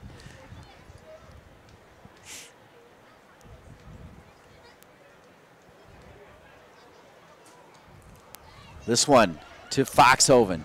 Foxhoven trying to stay with it. Mercado will play it all the way back. Yeah, and again, that pass, a decent idea, but the pass with too much weight on it to give Foxhoven a real chance to get his foot on it first. And he's a big guy. If he can get his foot on it, he can hold the defender off. Brody, we played 60. We've got 30 to go, if not more. We usually do have more. This one a foul. It'll be a free kick opportunity now for the home team, Louisville. And Colin Bradley not happy with that call, and UConn bench not happy with it either. It did look like a foul with his foot coming up, and that's what the referee is saying.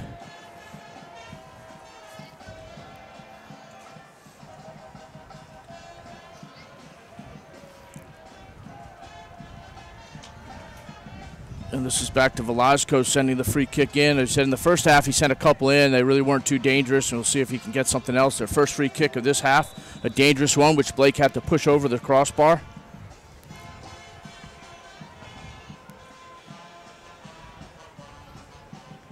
Velasco with his right foot into the 18.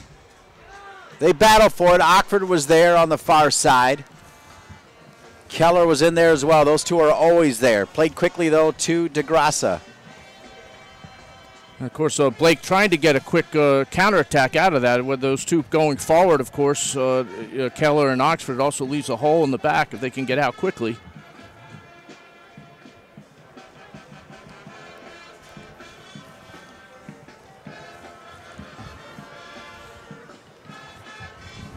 Right side.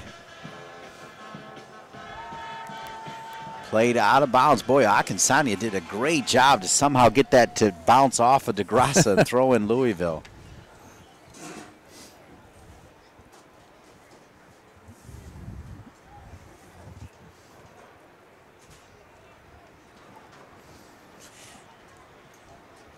You know, Dean, my guess is the next time that we see Jope go in, which I think is going to be soon, will be a straight-up sub for Kyle Laren. I think Ray prefers this one up top, and when Matheson was in before with Jope, it became more of two up top because Matheson didn't really hold back in that attack in midfield. Or I could also see him putting Jope wide, you know, because he's quite good as a wide player going forward.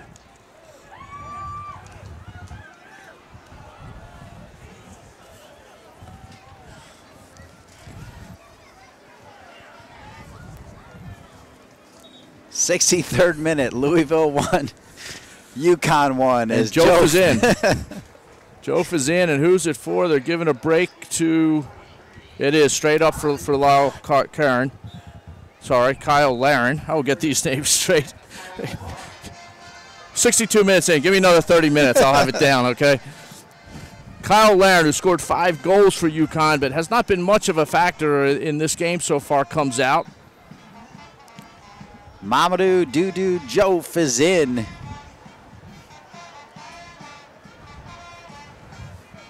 They call him Mama, they call him Doudou, call him a goal scorer if he's healthy. Exactly, and he is looking for his first goal of the year. He's not only played it, this is just his 6th game. And I think it's going to be an interesting thing as he gets healthy, what Ray Reid does with 3 very good forwards. Besso trying to thread it to DeGrassa. Foul. Another player down for Louisville. Keller. It's easy to see why Keller was on the American Athletic preseason watch list for the best 11. Yeah, no, absolutely, and he does so much work for Louisville, sitting in that hole. He sits in front of those 4, the bottom of the diamond, you know, and he's such a danger on the targets going forward. 3 goals for him as well as targets going forward. He was another ODP product as well, playing in Indiana for Indiana United, and was a center back last year. Had to go back there because of injuries. He was a real valuable player for Louisville. Oxford will win. A couple of long headers from the big Jamaican Campbell. That'll give Velasco a chance to set things up. Trying to get it out wide to Brody. Pretty good ball, and Brody with a nice touch. Brody marked by Awua. Brody goes around him. Brody with a good cross. Can it be 2? Shot! Oh, my!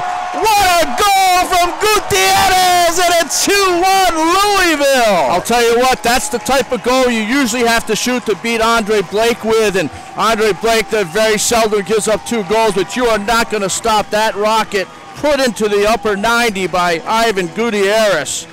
Talk about what you're supposed to do as a sub, and let's have another look. Give Brody credit, too, and don't forget Velasco. Yeah, Brody getting this ball across here. The ball coming out, and just look at that. Woo! They could not see that. It's just bent all around, and Brody with another assist, 2nd of the game, 8th of the year.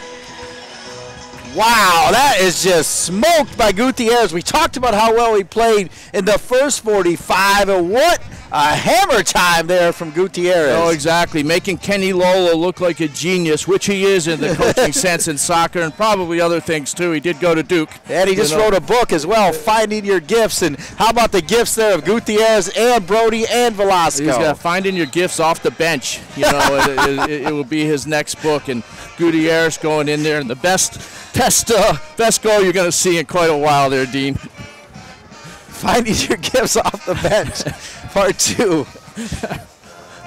Left side, Besso. I almost knocked my broadcast partner over. Apologize for that. Connecticut now find themselves down a goal. Louisville answering the goal from UConn here at home in front of a nice crowd at Cardinal Park. It's great joining Amy Sang talking about what's going to happen next year. How exciting is that going to be? It's going to be an $18 million. It's exactly what you had there at Georgetown. yeah. Well, I was there for 22 years. If I was there another 22, maybe the cumulative amount of everything. But here's Brody again. Brody around Awuha. Brody back to his left. Oh, my. Oh! Pushed on contact by Campbell. Referee wanted nothing to do with it. Hairston can't take it away from Zuninga. Now the other side. Here comes Jove. Jove down near the end line looking for some blue jerseys. Where are they? Jove will drop it back to Besso. He'll find it right side. crashing in there. Good header by Akinsanya, doing it all. No, it is, and this is end-to-end there, and I do think Brody went down a little easy in the other box. I don't think that was a penalty, although he might have got touched there, but UConn coming right back with the cross, and this is what we expected at the beginning. Nowinski, right side back. It'll fall to Zuninga, not even close on frame. Well, I'll tell you what, a lot of people are tuning in online watching this today, and we hope you're enjoying this game end-to-end. I know that my cousin, the doctor for UConn athletics for many years, Barry Messenger, is watching. Barry, I hope you enjoyed this. Sorry about that goal that just happened to your team, but UConn and Louisville entertaining right now.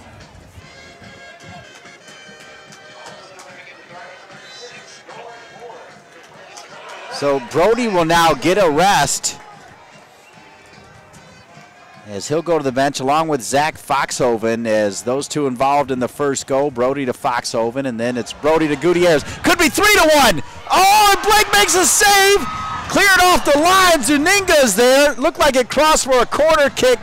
Corner kick, Louisville, and Blake, the great goalkeeper, keeps UConn in it. I tell you, just barely got a hold of that, and again, with the defenders going, it looks like that was going to go wide anyways, but also a good example of what you need to do is backing up your goalkeeper. And what a save, Keith. I mean, seriously. Yeah, he was 10 yards out. Not only that, but he was coming out fast, and that's his reactions. He got down quick enough to just get some of that shot. What an exciting young goalkeeper, the Jamaican Blake. Hairston trying to flick it.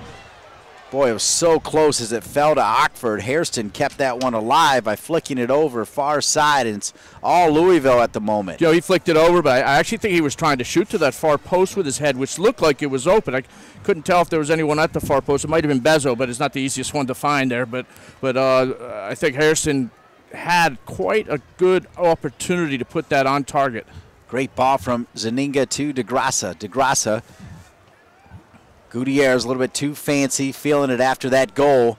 Jof will find it. Zuninga pushed off the ball. Referee will let him play here. We're in the 69th minute, 20 and change. Louisville 2, UConn 1. You're watching NSCAA TV. And we have a Connecticut player down, DeGrassa. Ray Reed's going to come out to check on him.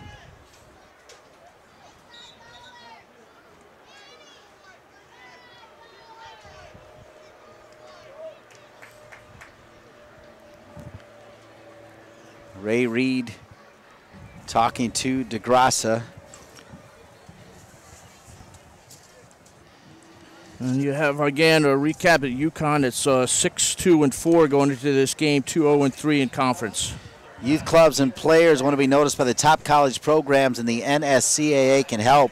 Through its partnership with Elite Tournaments, the NSCAA College Showcase connects you with college coaches so you can show off your talents. Clubs, players, and college coaches can find more information at nscaa.com/events. Awua with the handball.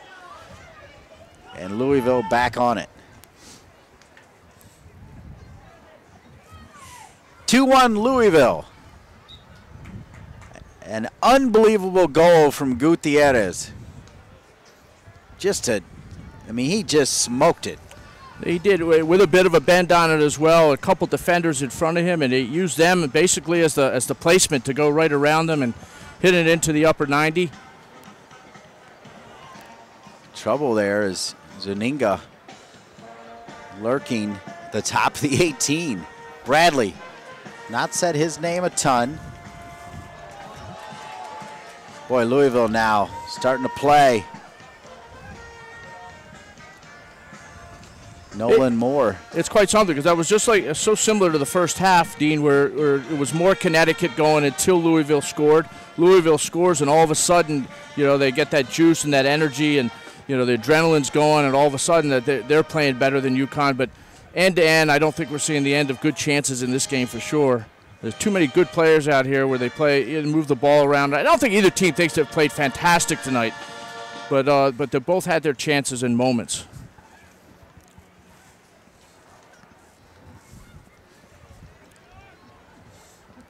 A lot of action goes through Keller. Can't get it through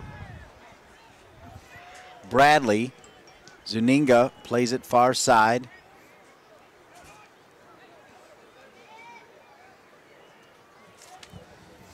UConn now has got Decker in there, right side. Velasco. Velasco with 5 goals and 6 assists. He may get credit for an assist as well on that last goal. He played it out wide there to Brody. Problem was there was a deflection, so I don't know if they'll continue it that far. Yeah. Velasco. What a spin by Velasco. Boy, all he needed to do was drop it out wide right as Velez was out there. You're absolutely right, Dean. He tried to do too much. He had pulled the defender in. He had a nice seam to lay that ball through, and he would have been right in to get a cross or a shot. Yeah, that would have been perfect for Santiago Velez off the bench here. It is so easy from here, Dean, though, isn't it? You know? But actually, he should have seen that. That was too easy. I thought that's why he had pulled the ball inside, was to slip it. Velez, along with Berra, transfer from Ohio State. 72nd minute we're getting ready to walk you up to.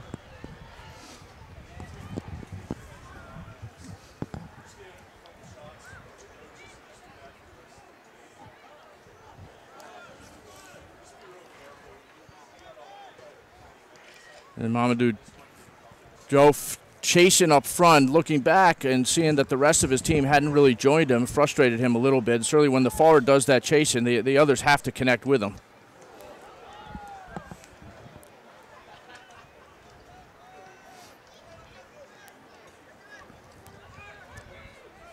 Velez. Pretty good touch up top as Velez has come on along with Nolan Moore. Mora Jr. Transfer from Cal Poly. Just a ton of transfers on this Louisville team. Tell you what, it's not a bad place to come to. Yeah. You know, mind you, Cal Poly not a bad place to go to school at either. What a beautiful place up there. Velasco. Marked by the young freshman Owua. Velez. Keller will switch it now. Akinsanya. Akinsanya will touch it. Good close by UConn. Now to Grafenright.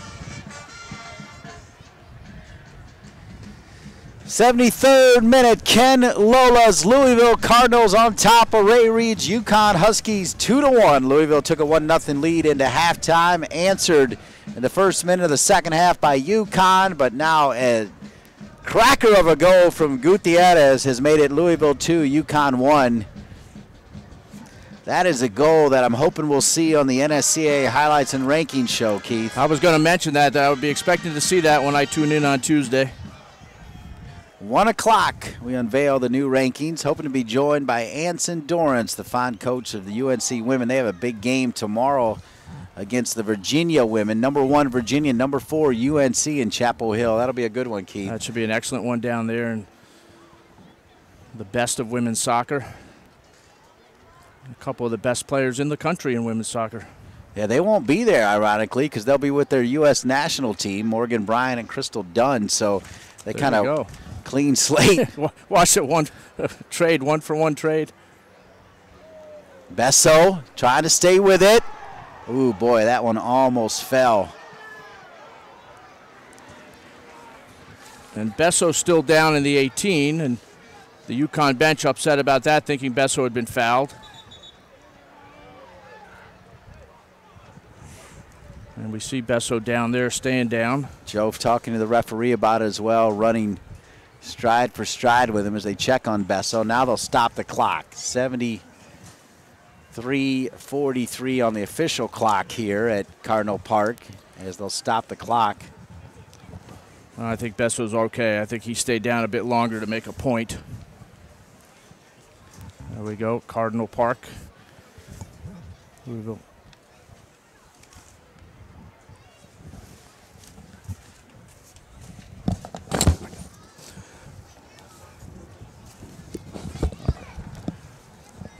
Ray Reed, 17 years on the job, won a national championship here, won 3 before he got here as well.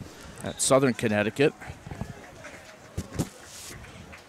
And just be experiencing a new conference now after many, many years in the Big East. So it just sounds so strange to not have Connecticut in the Big East and all the changes that have been going on. And Here we have the American Athletic Conference and Ray Reed trying to see what's going on with Besso. Not the only game going on today, Dean. If you check the topdrawersoccer.com scoreboard, you see that Georgetown defeated Butler 4-1. Marquette defeated Providence 1-0. Seton Hall over DePaul 3-1. Those Big East games. In the Ivy League, Princeton 2, Columbia 1, and Yale, who has yet to lose in the Ivy League, 0-0 tie with Cornell. Good stuff from the topdrawersoccer.com scoreboard.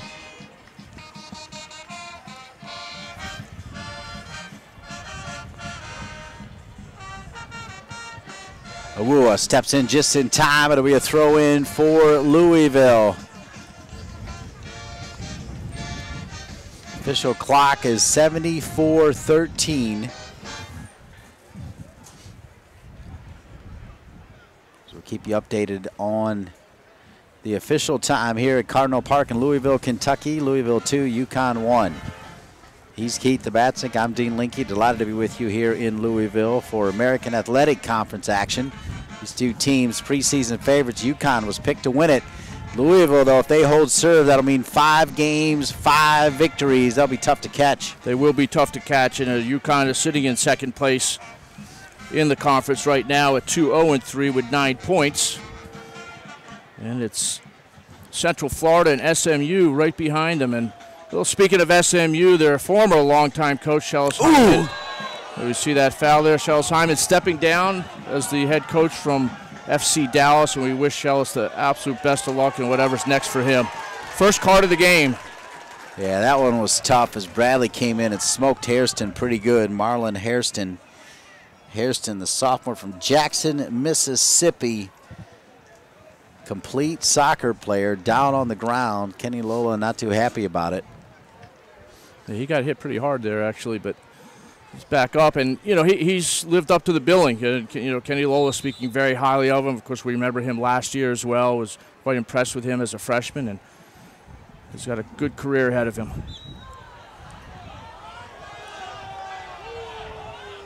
Velasco thought he was fouled. Yeah, he was really backing in a little bit, and I think he could have flipped a coin on that one or simply just let it go.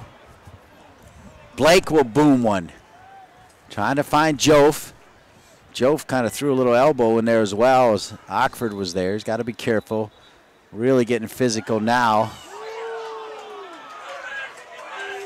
And that's the goal scorer getting the Gutierrez getting the card there. I can't say that I really saw what that was for, unless there was an elbow again. But I was about to say earlier, we've gone through the whole game without any cards, and now all of a sudden 2 in a very short period of time. 2-1 to Louisville here at Cardinals Park. They'll have a brand new soccer stadium, Lynn Stadium, down just a pretty long toss from here, but down the road it'll be beautiful. This one's sent in, so they'll be playing next year.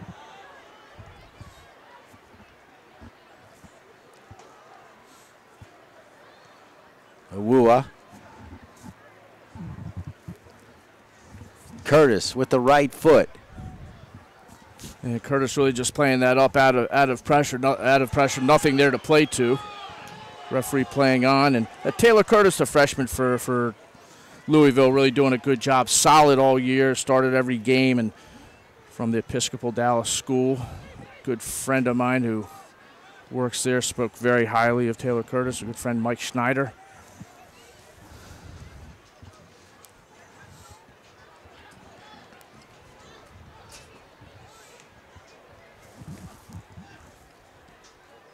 Hairston, Akinsanya really stabilized that back line when he slid over to left back as Ramirez went down. Good look at Kenny Lola, the fine head coach of Louisville. What a great guy as well.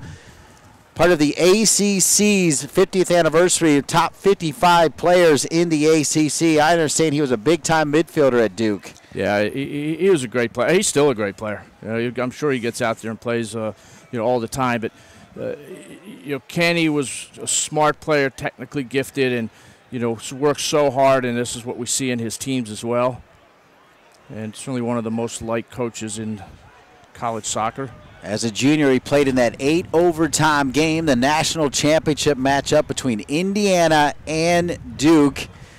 Indiana winning that with 2 goals from Greg Thompson, who now has 2 of his kids playing for Todd Yeagley in Indiana. Tommy and Tanner Thompson. Of course, we saw Tyler Thompson for Stanford, big-time player. Yeah, added at Santa Barbara. And Stanford's overtime victory over Santa Barbara. Santa Barbara is just outside of the top 25, though, as they're pushing their way back up. Good stuff from Tim Baumsteig. I was interested because I thought they were a good team, that day, and that put them right at 500 at the time, so good for them. Right side, trying to tie it up, looking to get it to Jove, but cleared out of there by Jimmy Ockford, as Keith Batslik pointed out, Mount St. Mary's soccer program no longer in existence. Here come more subs now. Matheson will come on, as well as Kyle Laren. Jove not able to do a whole lot, and he'll come back out.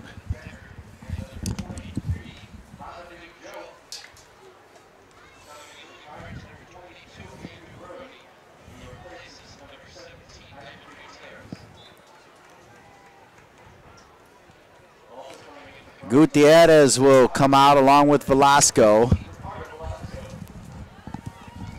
Boy, right off the bench there, Laren was hoping to make it 2-2, just coming on for Ray Reed. Foxhoven, can he play this ball? Trying to play it far side, read over there though by the freshman Nerwinski, who's been a nice surprise. Nerwinski in a battle. It'll go off of Nerwinski, throwing back to Louisville as we now bring you the 80th minute here.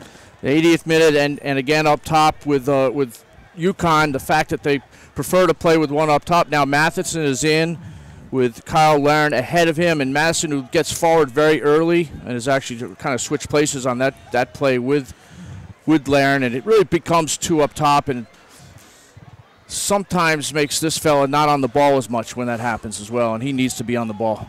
This portion of the game brought to you again by GoCards.com. GoCards.com, your home for everything Louisville Athletics. GoCards.com. Want to tip our hat again to everybody here in Louisville. Always roll out that Louisville red carpet. It's been great, Keith. I've enjoyed it.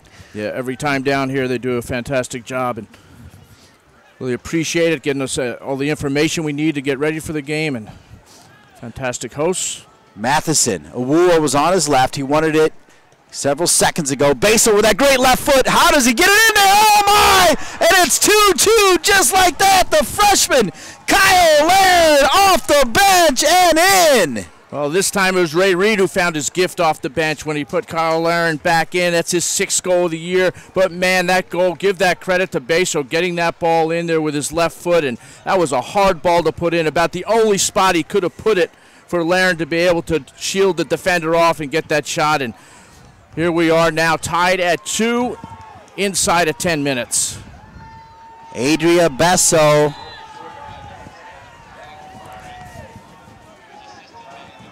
You see the goal right there from Kyle Laren. Great service from Besso. As we are now tied at 2.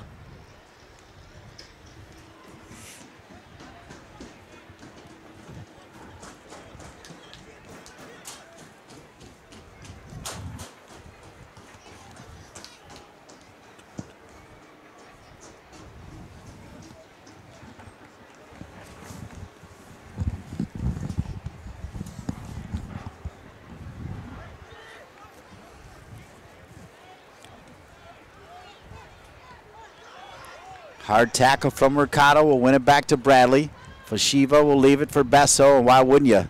Service like that, Besso, what a great ball into Laren. Absolutely, and he's just got such a brilliant left foot there, and sometimes you hate to just speak so much about a player that he's this great and that great, but Besso, one of the best in the country without any question on that left foot and services, and he played in the Villarreal Academy system in Spain, and it shows. Here comes Nerwinski.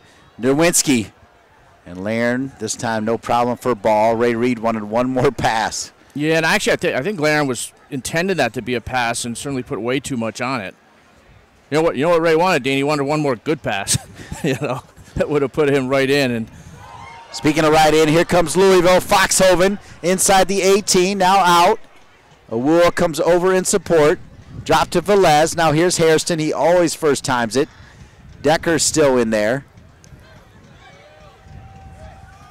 We'll see just about 8 minutes left in this game, and stays this way, we will be going to overtime. Two 10-minute overtime periods. Golden goal if it goes that way. And Dean, I wouldn't mind seeing some more soccer out here with this tonight. Velez. There's number 6, Nolan Moore, who's still in there, the junior from Cal Poly by way of Canada. Cardinal Park, Louisville, Kentucky. Louisville 2, UConn 2, American Athletic. Taking center stage here on NSCAA TV.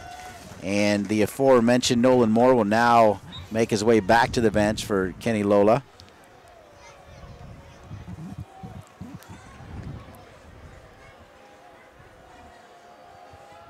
So I have to tell you, Dean, it's certainly been a surprise to anybody that we have a 2-2 game going on here with a couple of very good goals in it. And both teams going for this. And UConn on the road. They've only played 3 games on the road. They've been fortunate to, as many of the top programs do, to bring teams in the non-conference games.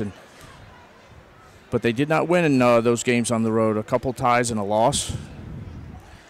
Well, it's worth mentioning Ray Reid also starting a huge campaign to raise money for a new stadium up there in UConn as well. And you talk about great fans, my goodness. They've always been unbelievable. You know, and the credit to Joe Maroney and Friends of UConn Soccer. They started many, many years ago, and really was the creator, the godfather, if you will, of building stadiums and soccer-specific collegiate stadiums and getting everyone else to do the same.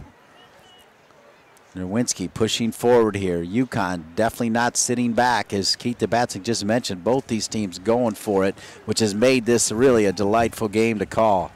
Yeah, it's something when you see facilities like this here and the ones that are being built, and these are colleges, and you think of the difficulty of some of the MLS teams, not having their own. DC United, for example, still trying to get their own soccer-specific stadium. Speaking of DC United, the Louisville product, Nick DeLeon having a very good season there for DC, and just one more game left in a season for them that has been obviously far less than they had hoped for, but wish him the best in his final game.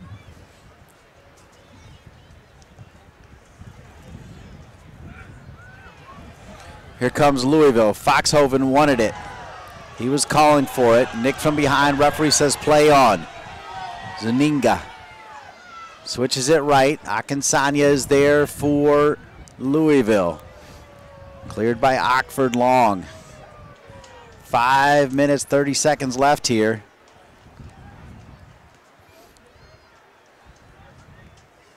Played up top. Laird, who just had that goal, won back by Hairston. Hairston, he is so quick to get rid of it that sometimes when he looks and has the space, it's interesting. He does want to get going. UConn keep, what they do, they've got the 2 center backs that never leave that center position. The wide backs go forward a lot, but they have 2 holding center midfielders, that also never leave that position. So it's very hard to counterattack on them. Curtis to Velez. Played centrally to Velasco. Velasco can put it on a dime as well. As much as we talk about Besso, Velasco pretty solid. Played up top to Foxhoven. Great back to go. Velez back into Hairston. Hairston with 1 to beat. Takes a shot. Blake had it covered anyway. He had it covered. Hairston asking for a corner kick, but it just went wide. And again, not a bad thing. And here's the thing: when you're playing against a goalkeeper like Blake, as we see that shot, you have to hit a fantastic shot. And these guys are trying to hit those corners and bending the ball. And although I did think Blake could have got a hand to the first goal in the first half, it was still put right into the corner. Throw in for Louisville. 4 minutes of regulation left here. As Keith DeBatsick asked for more soccer, we may be getting it. One back by Hairston, very busy. Foxhoven, so great, back to goal. Foxhoven, as he gets healthy, he looks very good for Kenny Lola.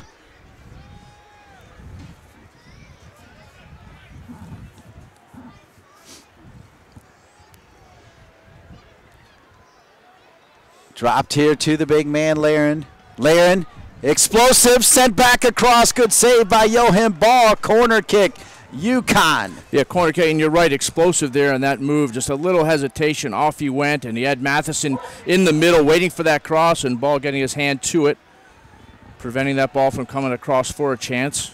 Nowinski will come forward to handle the corner kick with his right foot here for Ray Reed. Blue jerseys in there, only about 4 right now. Ton of white jerseys in there, 7 of them in front of Johan Ball. Corner kick, Nowinski. Looking to find one of those jerseys, can't do it. Interesting that more people didn't come forward, Keith. Your take on that? No, exactly. And I guess this is why. You don't want the counterattack, but at the same time, it's your chance to win the game with 3 minutes to go, and you want your best players in there. But a lot of confidence in Laren and Matheson up there to begin with. Here's Nowinski, good little step over. Now another one.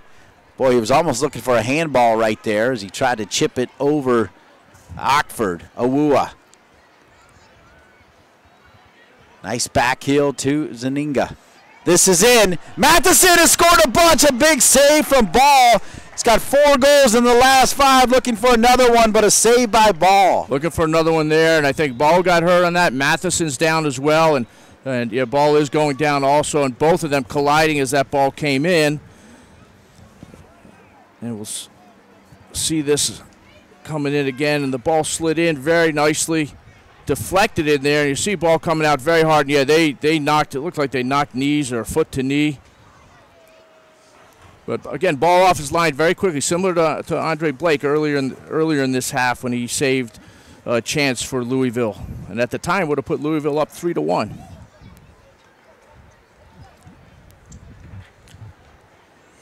We have just over 2 minutes in the game, and you know, I tell you, you watch this game, and you do have to wonder how UConn is not in the in the NSCAA top 25 right now, and you know, I don't know, did they not pay their dues or something like that? Because this team's a good team. Yeah, they're gonna have a chance in the in the NCAA tournament, when that comes around. And the one thing about this year, I think, Dean, is that it is wide open. There is no team that's head and shoulders above, and I think we see several teams in the top 10 that you would not expect to see in there that having fantastic seasons, and when they get into the tournament could make runs for it as well. And I think it's going to be absolutely exciting. We get down to these last games of our NSCATV.com package as well. They're so much on the line with the conference ones, and I'm looking forward to next Friday when we're down at Duke. We'll be hosting Wake Forest. Hope everyone will join us for that one at 7 p.m. Saw Duke take on Maryland. I also was able to call Duke and Carolina this year. John Kerr, Coach Brady. It'll be good to spend some time with Jay Vidovich as well, as boy, he was running right through it there a few years back. Yep. Here comes Nowinski. He's in. Could be 3-2. Near post Matheson. Deflected corner kick UConn, as we've only got 90 seconds left here in regulation. Now we'll see if more blue jerseys come forward for Ray Reed. They've got 4 back, and there's only 2 Louisville players back, so he's being very conservative there. He's hoping it's going to be, he's got Bradley in there and Matheson and Laren. I guess when you have service like you have from Adria Besso, you don't need to send as many. Besso, not his best service that time. I did it to him first half. You did it to him second half, Dean. All right, here comes Foxhoven. He's off to the races. Foshiva is there. Foshiva, nice close. Foxhoven back to Hairston. Hairston making the run over. Here's Curtis. Velasco, does he see him? He does. Back. Eyes in the back of his head. Sent in, not cleared entirely. Good job by Velasco to at least give it a shot for Curtis. No, absolutely. And, again, both teams getting players up there in the end for the balls coming across. And I'm sure he was hoping he could at least get a corner out of that. We're getting to the last 30 seconds of this game. And handball called on Louisville. Besso tried to play it long to Matheson. Ockford comes over, knocks it out of bounds, 25 seconds. Ray Reed wants a quick throw in. They try to get it back. Nice job just by the subs getting it back into Zaninga. Besso tucks back in. Besso, he can make something happen here, folks. Inside the 18, back across. Cleared out by Ockford, and we've got more soccer coming, I do believe. One last opportunity. Ockford will clear it one last time. And after 90 minutes of play here in Louisville, it's Louisville 2, UConn 2. It sure is, because this is not just the NSCATV.com game. It's the NSCA TV overtime package that we'll be giving you this year. And again, this exciting game, UConn coming out right at the beginning of the second half to equalize at the time. Louisville going back ahead and almost going ahead 3-1. Andre Blake with a fantastic save to keep it at 2-1. And then, of course, UConn scoring one of the goals of the year. I'm sorry, after Louisville scored one of the goals of the year, Gutierrez and UConn tying the game up, and both teams having chances towards the end. We will be going to overtime, 2 10-minute periods, golden goal. And we'll see what.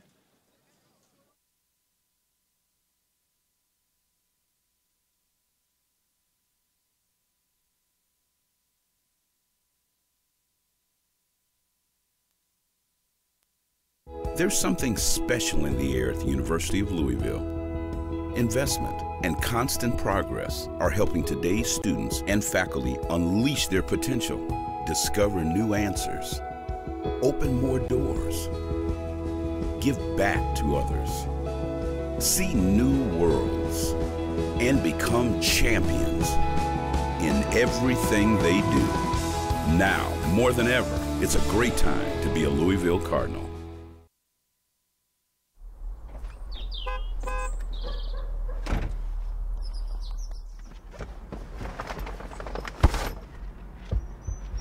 Hey, Miss C. Sorry I'm late. That's okay. I just don't want you boys to be late for your big game. Okay, have fun. I'll be right here after the game. Continental Tire, the official tire of Major League Soccer. Each year, the NSCAA puts over 7,000 coaches through our coaching education program. Youth, high school, and college coaches at all levels participate in the diploma courses. Join your peers and get educated. Better coaching, better players, better game. NSCAA Coaching Academy. Improving soccer, one coach at a time. Register today at nscaa.com/education. Buying eyeglasses is personal. Do they make me look too old? Should I get the red ones? Most glasses will improve your vision, but the right glasses will improve your confidence. They're an extension of your personality. They say, yes, I do have a brain. I skateboard, therefore I am. At VisionWorks, we make sure you leave with more than a pair of glasses. You leave with a better you.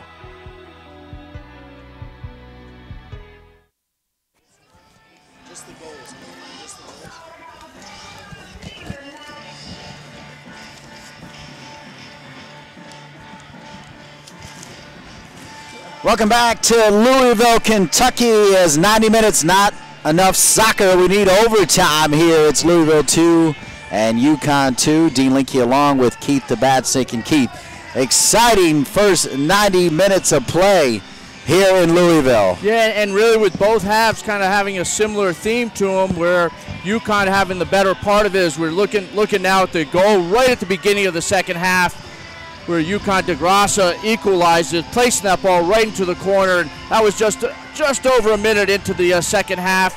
Louisville coming out, 1-0 going into that. All of a sudden, it's a tie ball game, and they're coming right back at it, trying to score. This was at the end with just a few minutes left. UConn's Matheson putting the ball just wide, getting a corner kick. And then look at this is Besso trying to wheel and deal. Actually, a pretty good hesitation move there by Besso, but. See UConn continuing to come across, and we have a look at them. Oahu getting in there for the thing. Oxford playing it out. And here's another one. DeGrasso had a chance to put away, loses the ball there. Andre Blake with an easy one, and now we see the cross coming in by Brody. And just have a look at this, because this is what a substitute dreams of, coming in there. And Ivan Gutierrez putting it up into the left corner.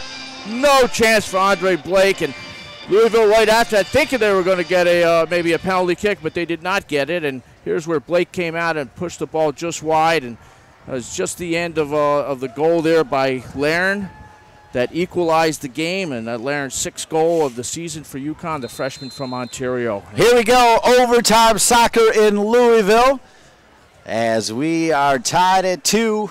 Louisville in white, red, and white. UConn in all blue. Played out of the back by the freshman de Graffenright. The big Jamaican Campbell will head it 20 yards. Besso, the littlest man on the field, has been a lot more than little, though. Great service from that left foot. Yeah, that led to the goal as well. That equalized for UConn. And they'll play advantage. Hairston trying to drop it in. Looked like Foxhoven was taken down just at the top of the 18, about 5 yards from the 18. Referee wasn't buying it. No, and I think he was taken down. I think the referee felt he probably had no chance of being involved in that play anyways. And Zuninga. Awua stays with it. Awua sent in. Matheson. How does Matheson stay with that ball? Now Besso. Adria Besso, rather. Besso with that great left foot. And Oxford will clear it out.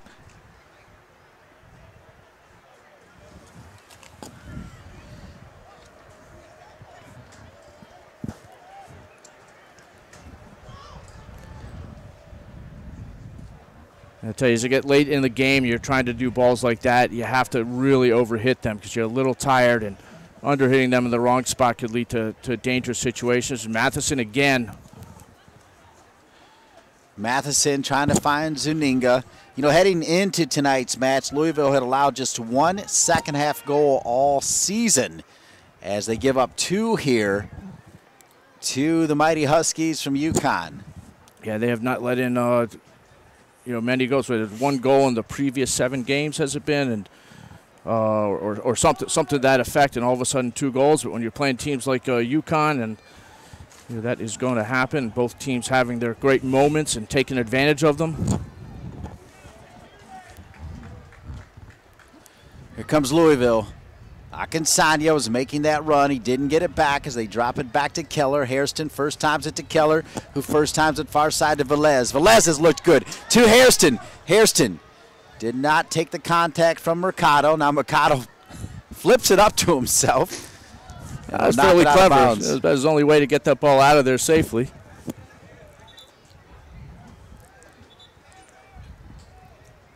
Mercado, who played predominantly left back for UConn last year. And there's Mercado again.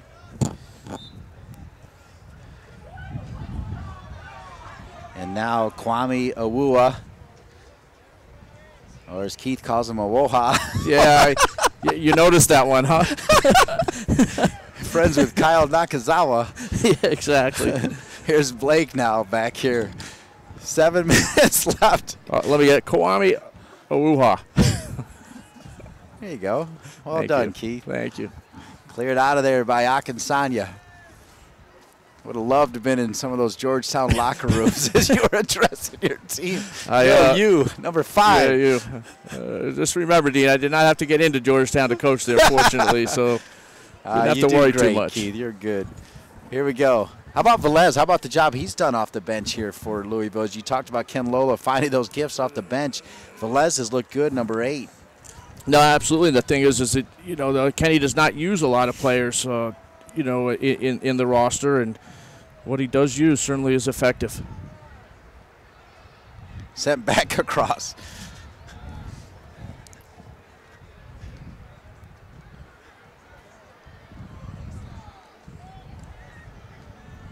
Zuninga, Matheson. Good work here now from Nowinski. Nowinski right side. Giving up everything there was Ockford, and Keith, boy, you set the table for him. Just a nice addition, Ockford. No, absolutely, and he is so strong in the air on both ends of the field, and obviously anything that's coming in the air there, he's got a good challenge for it. He's got a tough one there too, because Laren's a big body as well, as is Matheson, and quite a handful for those guys. And you look at the freshman next to him, de Graffenright as well out of Baltimore. Also doing a good job for Kenny Lowe. A couple freshmen there in the back line. 5 minutes here left in the first overtime. Sudden victory, golden goal. Which one you prefer? As far as the term sudden victory or golden goal, like you hear people say, it's one or the other. You know, I like golden goal. I like golden goal. I mean, you know, I guess sudden death is not allowed anymore, you know, or anything like that. So golden goal sounds a little bit better. All right, I like seeing number 5, DeGrassa, getting ready to come back in. He was injured in the second half after scoring that goal, and Brody will come back in. Velez will get a nice handshake from Kenny Lola, the Louisville head coach. And coming out here will be Nicholas Zuninga, who's looked very good. So we'll see. They will be able to come back in should we go to a second overtime period. Matheson trying to chest it over to DeGrassa. He'll drop it all the way back here now. Awuwa. He's hoping to do a give and go with Matheson and clear it out of there by Louisville. Mercado sends it right back in. Hairston. Hoping Foxhoven was there. Cleaned up by Brody. Andrew Brody, the freshman from Orlando, Florida, has had himself a game today. No, he really is impressive, and a couple more assists, and you know, going on there, and you know, what a good setup. I mean, the ball that he played across, getting down the right side, and he's, you know, he really does. He makes in the attack, he makes his teammates look so much better. And those 2 assists, I think, it's 6 assists on the year right now to go along with 5 goals. I'm sorry, 8 assists to go along with 2 goals this year. Clock counting up here on the screen to 10. DeGrassa. Goal kick. Louisville.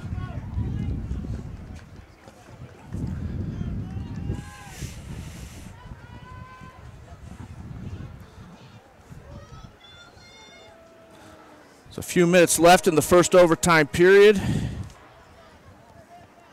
It's just one-shot deals. Get 1 goal and you walk out of here with a win. And I think Ray Reed, you know, certainly feels he's done enough to get a win, but to get a 2-2 tie on the road would be a good result as well for RPI and NCAA tournament selection, seedings, and things like that, especially against a team as strong as Louisville. Matheson, great turn. They wanted the handball. Matheson played in. This could end it. Around. Oh, my. Cleared off the line. The big man, Kyle Laird, could not fire. And we're still tied at 2. Wow, that was something. That was something. Actually, I thought they got away with a handball, so maybe that was justice. But that was Adi Akinsanya coming in from behind to save that ball. And boy, I'll tell you what, that's what a great lesson on how you're supposed to defend and back up your goalkeeper. But again, that ball getting caught under the feet, with DeGrassa not being able to get a clear shot off. After making a really good, you know, the initial move there, it looked like open net and game over. Left side and long. Louisville. Cleared out by Mercado. It'll fall to Hairston. What a rifle ball to Brody. How does he do that? Curtis. Keller up top to Hairston. He's clipped from behind. Referee says no. We've got 1:30 left here, folks, in the first overtime. Matheson. Awuwa. Left foot, nobody home. Out of bounds. Yeah, I need to bring that ball back or keep going with it. You know, you get yourself into the 18, it's all of a sudden a different story defending. And here we see this again, and the ball just gets caught under his feet.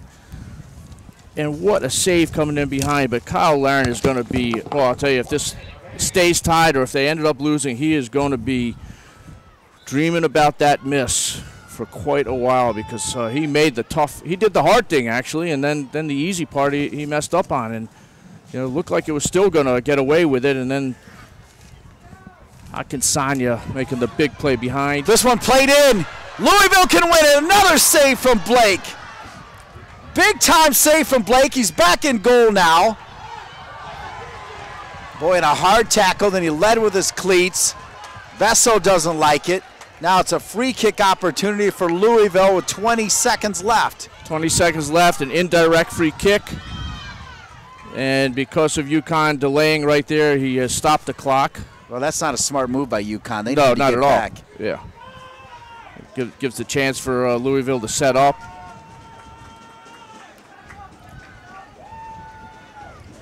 I mean, if you're going to delay that, you want to do it without having that clock stopped. You know, just start backing up so maybe he won't stop it. But there are 18 seconds left.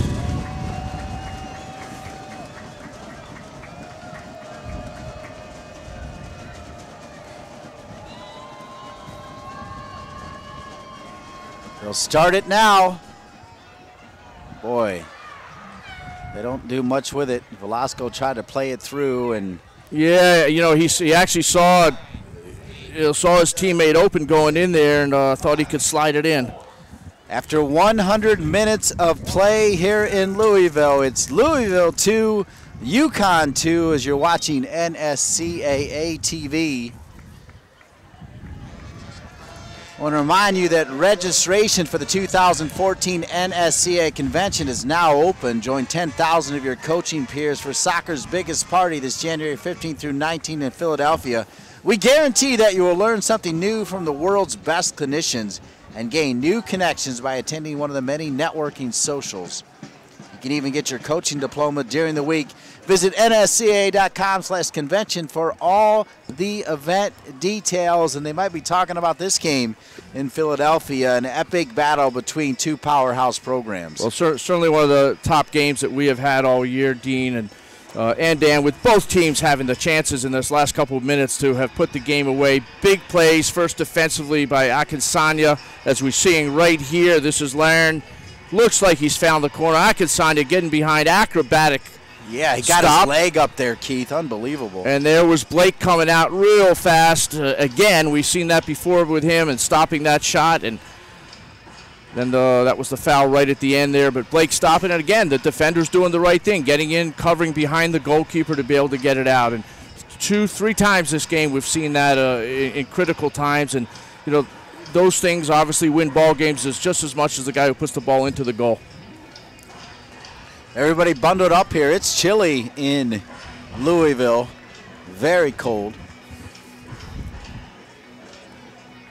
But we hope you've been enjoying this game and bringing to you some of the best of college soccer. And we thank everyone that has helped us out. I thank my research analyst who's helped me with my Baltimore players on this team, Lucas Winters. And Lucas, one of the fine young coaches in the country who has just got out from very successful surgery of a sinus growth, and he is completely free of everything, and we wish him a very, very fast recovery back to the sidelines and back to school. And thank you, Lucas.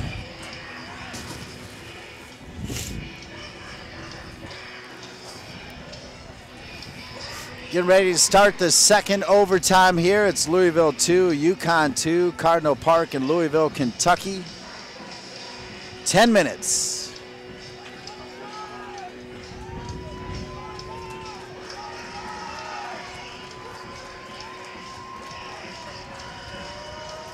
Adria Besso over the ball along with Kyle Laren. Laren thought he had the winner, but great work from Adi Akinsanya with an acrobatic save behind the goalkeeper to keep him in it. Here we go. Oxford climbs the ladder.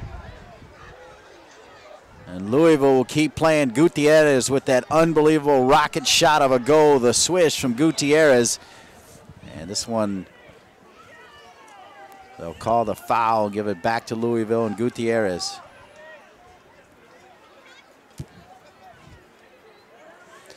Besso getting caught up here with the referee quite a bit. It's got to be careful. Yeah, he does. He was all over the referee at the end of this first overtime period when that foul was called, the indirect. And I think he did get lucky. Lucky didn't get booked. Moore, number 6, will take it with his right foot. Blake's got a beat on it. like I said, he's got such a wingspan there as he gets up right at the height of his jump, and it's very tough to get that ball over him.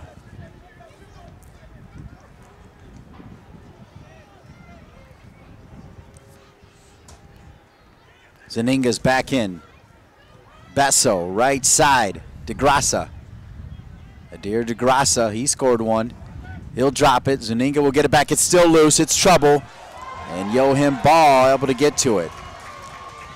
Yeah, Ball getting a good reaction after it was deflected, and UConn almost getting really fortunate with the deflection there, so something just wouldn't come out of fairly nothing as we see this coming in again. The shot there, and just gets right off of the foot of Michael de Graffenfreit.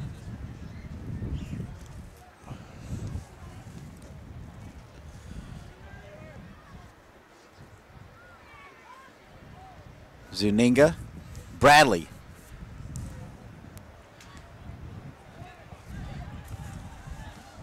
Awua.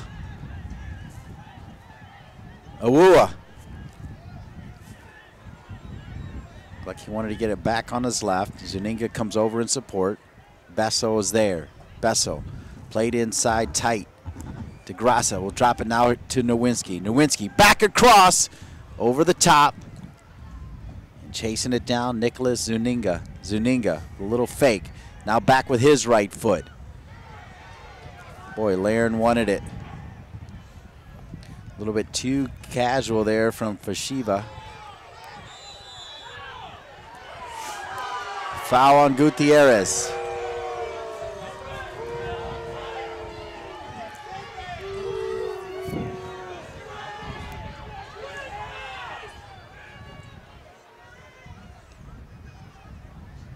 Well, Dean, there haven't been too many arguments with the referee up until about midway through the second half, and then been quite a few calls or no calls where the coaches have been quite upset. Fashiva from Bradley. Fashiva trying to drop it in. Can't get it over to Graffenreit. Harrison will clear it to Gutierrez. Gutierrez just gets a piece of it. Now it's played to Moore. Moore's in for Foxhoven. Moore now making a run. Moore still with it, out of bounds, off of Fashiva. It'll be a throw in as Moore goes down. 6 minutes and 35 seconds left here in the game. Double overtime here in Louisville. American Athletic Conference big-time matchup. Connecticut was picked to win it. Louisville picked number 2. Louisville all alone in first place right now with a 4-0 record.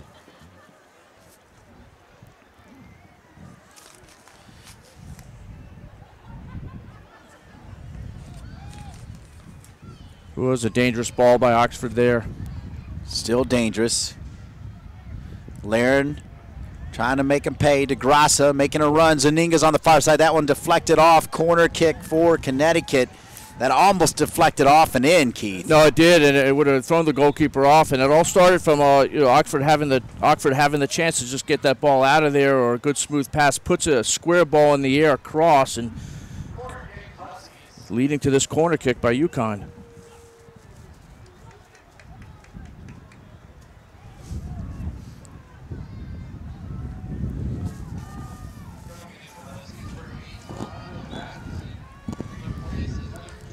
Corner kick, UConn. Matheson comes off the bench for Zuninga. Let's see if he can be at the end of this one. It's trouble, far post, but it'll go out of bounds.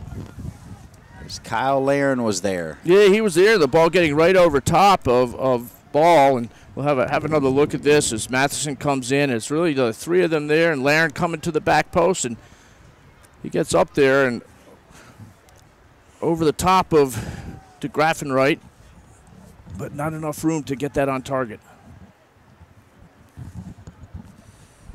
Can we get a winner?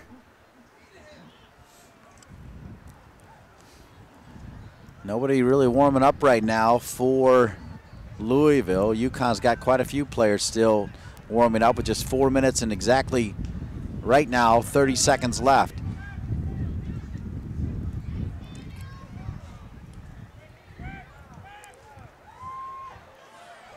Velasco able to get it around Bradley. Wu is there to clean it up. DeGrasse will drop it back to Fashiva. Fashiva. Awua into Laren. Laren will drop it back. Matheson finding Bradley. He forgot the ball. Fashiva now back on it. Under 4 minutes. Besso and that magical left foot. Sent in. Not too magical that time. Ockford will send it out.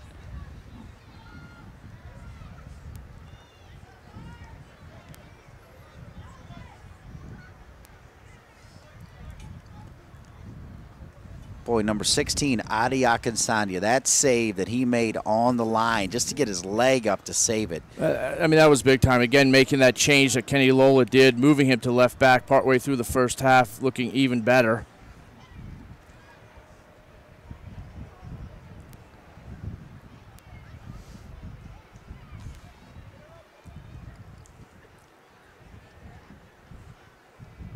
Lynn Stadium will open next year, $18 million project for the men's and women's soccer teams only.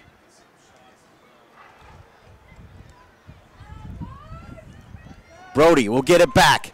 Brody. And the young freshman, Awua, able to save the day. DeGrasse will now try to play it up top. Ockford will handle it.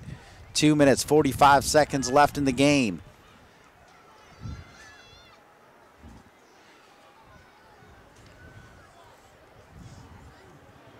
Hairston will take the shot. Blake gets his hands on it. I don't think it was going to be there anyway, though, Keith. No, that shot was going wide. Hairston was trying to bend it. He didn't get the bend on the ball. And again, like I say, trying to beat Blake, that's the only way to do it. You either got to rock it or bend it around him.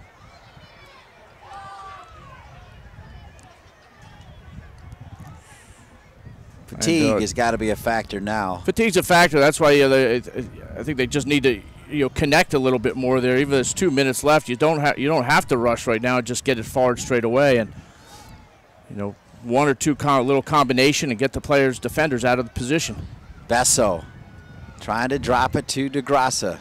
DeGrasse near the end line, able to keep it in bounds, but taken right away from Louisville. Let's see if Louisville's got a run in front of these hometown fans that have stayed out here in the cold. Velasco can't get it around Fashiva. Now Mercado. Mercado back over here now to the big man Campbell. Sergio Campbell from Jamaica. Now Beso, the Spaniard. Nerwinski into space. Kyle Laren. Laren, the Canadian. Corner kick, UConn here with 1 minute and 15 left.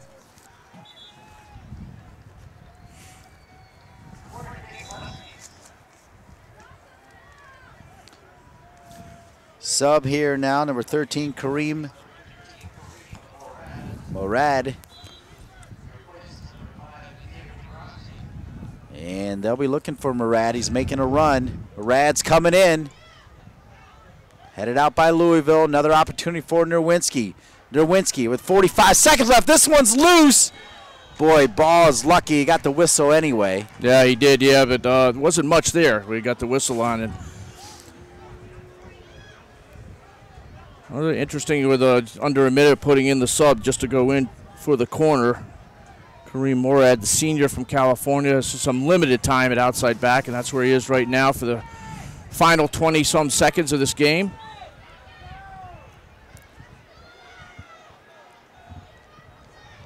And you would say that Kenny Lola must be happy with the draw.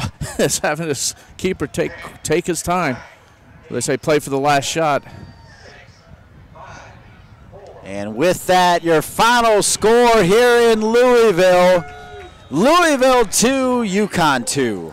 I tell you, Dean, I think a very fair score, an entertaining game, and both teams having their moments of having possession and having chances and maintaining the momentum and capitalizing. Again, interesting. Both have similar. UConn having the better at the beginning of the half, and Louisville having the better at the end of the half, and then both teams with chances. Obviously, play of the game at the end of it, defensively by Akinsanya, and the offensive play of the game, Gutierrez, with that goal that we're going to see over and over again on highlight reels. Ivan Gutierrez, a fantastic left foot shot into the upper 90.